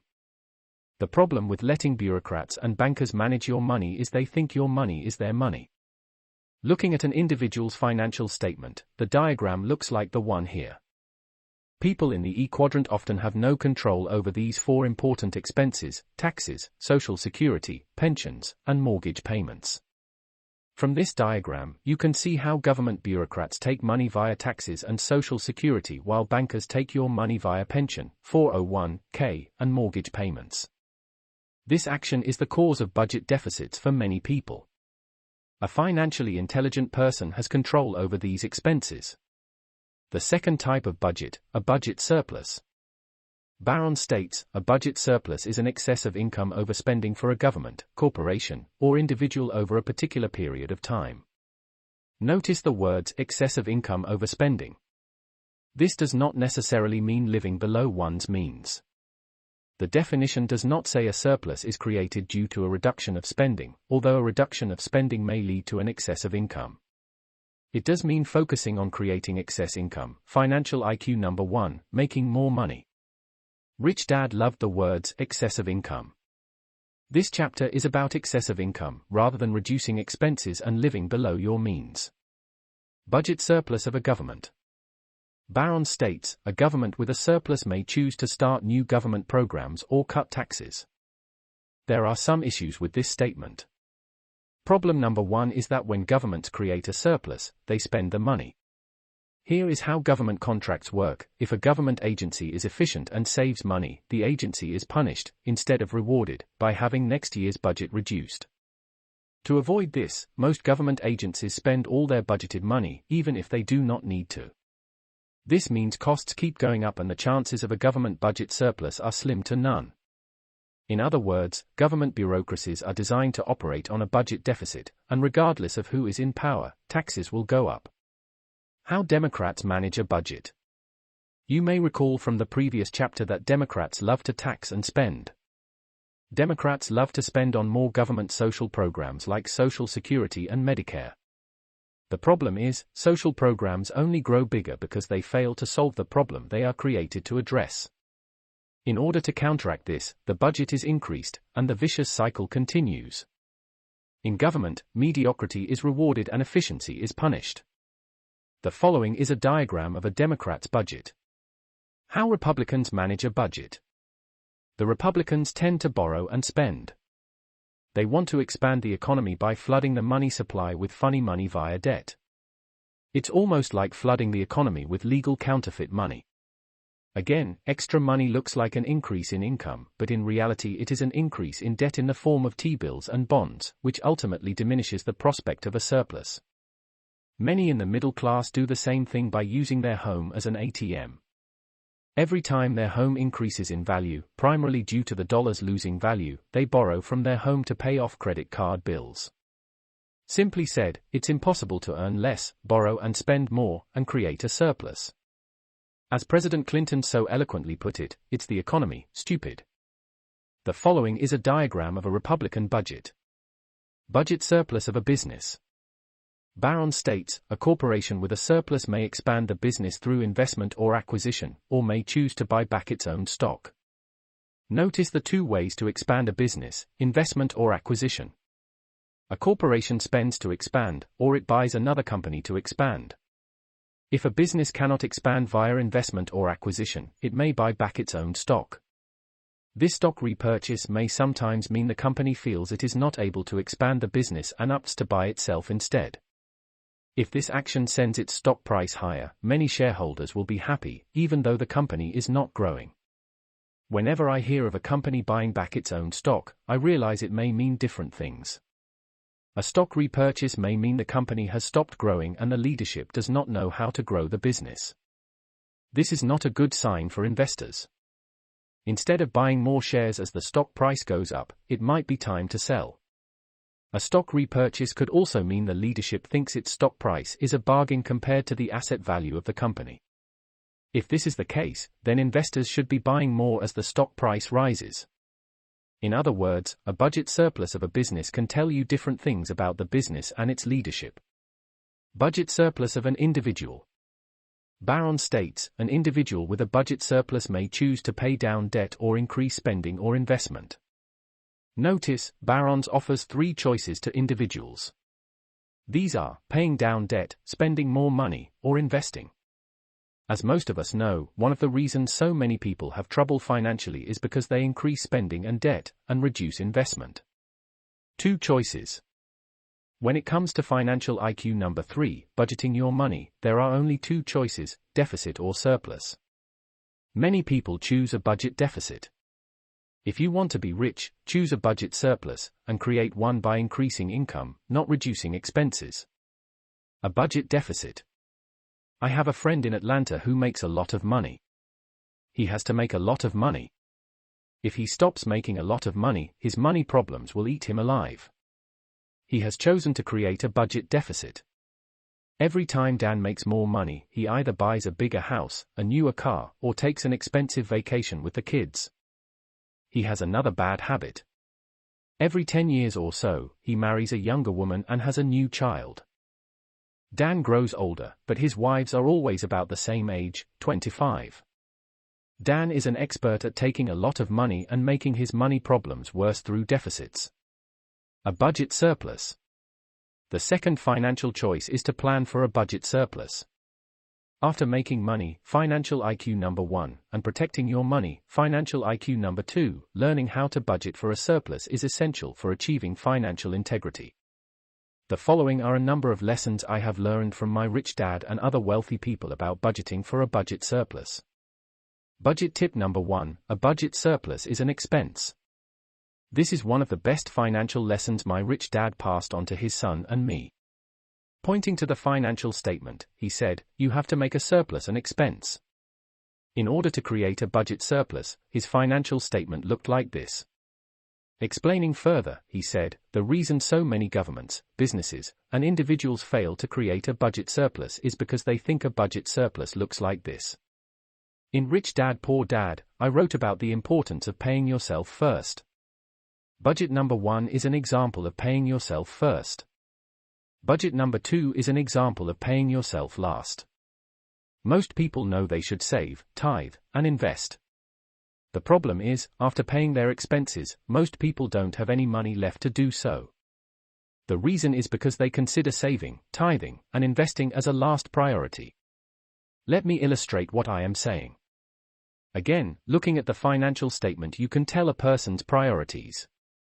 In other words, most of the middle class's financial priorities are: priority number 1, get a high-paying job. Priority number 2, make the mortgage and car payments. Priority number 3, pay bills on time. Priority number 4, save, tithe, and invest. In other words, paying themselves first is their last priority.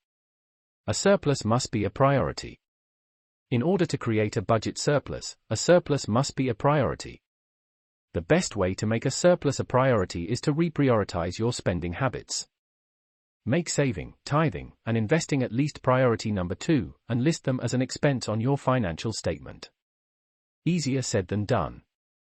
I know most of you can agree with the logic of what I am saying and agree that people need to make saving, tithing, and investing a higher priority. I also know this is easier said than done. So let me tell you how Kim and I handled this problem. Soon after we were married, we had the same financial problems many newlyweds have. We had more expenses than income. To solve this problem, we hired Betty the bookkeeper.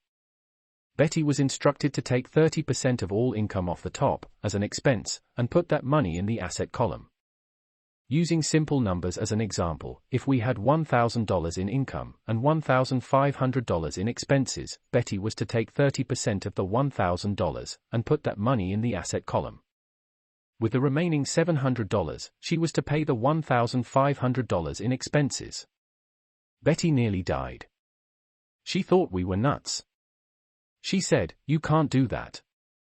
You have bills to pay." She almost quit. You see, Betty was a great bookkeeper, but she budgeted like a poor person. She paid everyone else first and herself last. Since there was rarely anything left over, she paid herself nothing.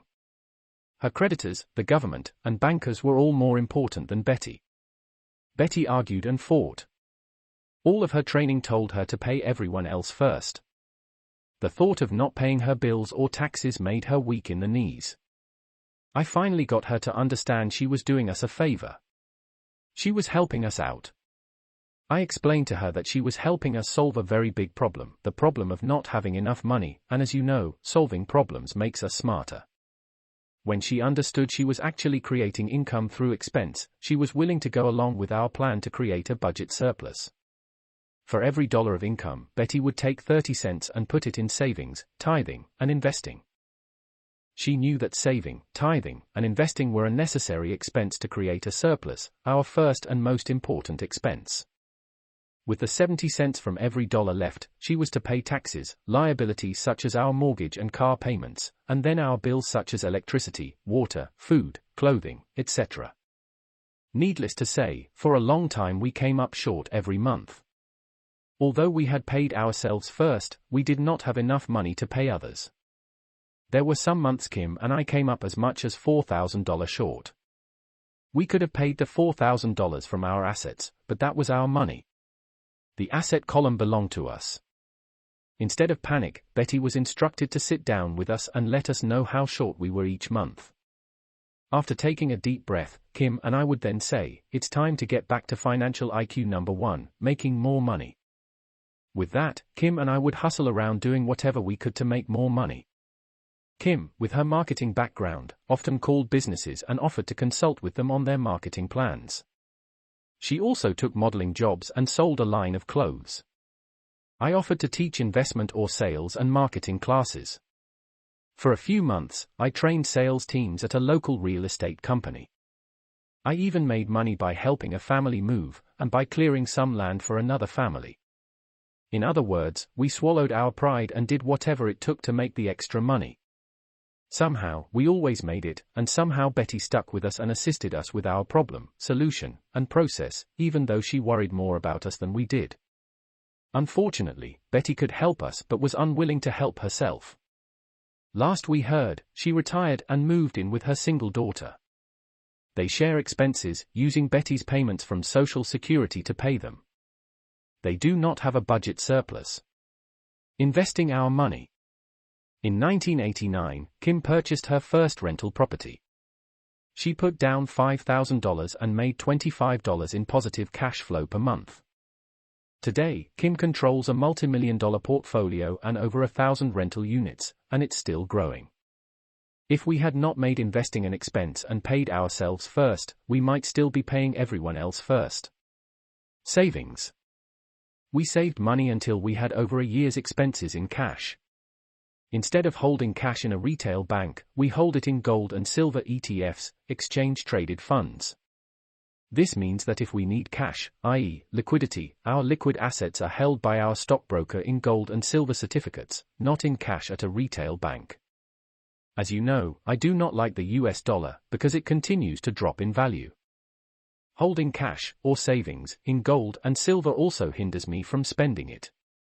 I hate cashing in gold and silver for dollars. That's trading an asset that rises in value for a commodity that depreciates. God is our partner. As far as tithing goes, we continue to donate a large percentage to charitable organizations. It's important to give. As my very religious friend says, God does not need to receive, but humans need to give. Also, the reason we give is because tithing is our way of paying our partner, God. God is the best business partner I've ever had. He asks for 10% and lets me keep the other 90%. You know what happens if you stop paying your partners? They stop working with you. That is why we tithe. Coming up short. When we budgeted for a surplus, the first thing Kim and I found out was that we were not earning enough money. One of the benefits of coming up short every month was that we faced the problem of not enough money early on, rather than later in life. I suspect there are many people who are coming up short every month and will come up short later in life when their working days are over. Then it might be too late to solve the problem of not having enough money. As I stated at the start of this book, if you don't solve a problem, you will have that problem all your life. Problems rarely solve themselves. That is why we decided to pay ourselves first, early in life, even though we came up short. Coming up short forced us to solve the problem of not enough money. Who screams the loudest? When we paid ourselves first, the people who screamed the loudest were the banks and people we owed money to. Instead of letting them intimidate us into paying them, we let them intimidate us into increasing financial IQ. Number 1, making more money. Many people do not pay themselves first because no one yells at them. No one hires a bill collector to collect from themselves. You do not threaten yourself with foreclosure. In other words, we do not put pressure on ourselves if we do not pay ourselves. Yet we bow to pressure from our creditors and pay them. Kim and I used the pressure tactics of our creditors from our expense column to motivate us to make more money and increase our income. Budget tip number 2, the expense column is the crystal ball. If you ever want to predict a person's future, just look at the person's discretionary monthly expenses. For example, Person A, Person B. Donation to church 6-pack of beer. Savings new shoes. Book on investing new TV. Seminar on investing football tickets. Gym dues 6-pack of beer. Donation to charity bag of potato chips. Personal coach 6-pack of beer. Rich Dad said, you can tell a person's future by looking at what they spend their time and money on. He also said, time and money are very important assets. Spend them wisely. You can tell how important a budget surplus is to someone by looking at his or her expense column. For example, just look at how much money is being paid to other organizations or people first. Notice that I put retirement as a liability. In technical terms, it is an unfunded liability until it becomes an asset. And if you are banking on your 401k for your retirement, you will be paying the highest percentage in taxes because it is taxed as earned income. Compare that expense column to a pay yourself first expense column. Remember this, your asset column is your column. If you do not pay yourself first, no one else will. Through your everyday expenses, you and God, if you believe in and tied to God, determine your financial future. Budget tip number 3, my assets pay for my liabilities. My poor dad believed in buying cheap. He thought being frugal was smart budgeting. We lived in an average house in an average neighborhood. My rich dad loved luxury. He lived in a fabulous home, in an affluent neighborhood, and lived an abundant lifestyle. He did not like being cheap, although he was still careful with his money. If my poor dad wanted a luxury item, he simply denied himself the luxury of owning. He said, "We can't afford it." If my rich dad wanted a luxury item, he simply said, "How can I afford it?" And the way he afforded it was to create an asset in the asset column, an asset that paid for the liability. His financial statement looked like this. In other words, he acquired assets by paying himself first. With the cash flow from the assets, he then purchased his luxury liabilities. If he wanted big luxuries, he first created big assets. What many people do is buy big luxuries first and never have enough money to purchase assets. Again, it's a matter of priorities.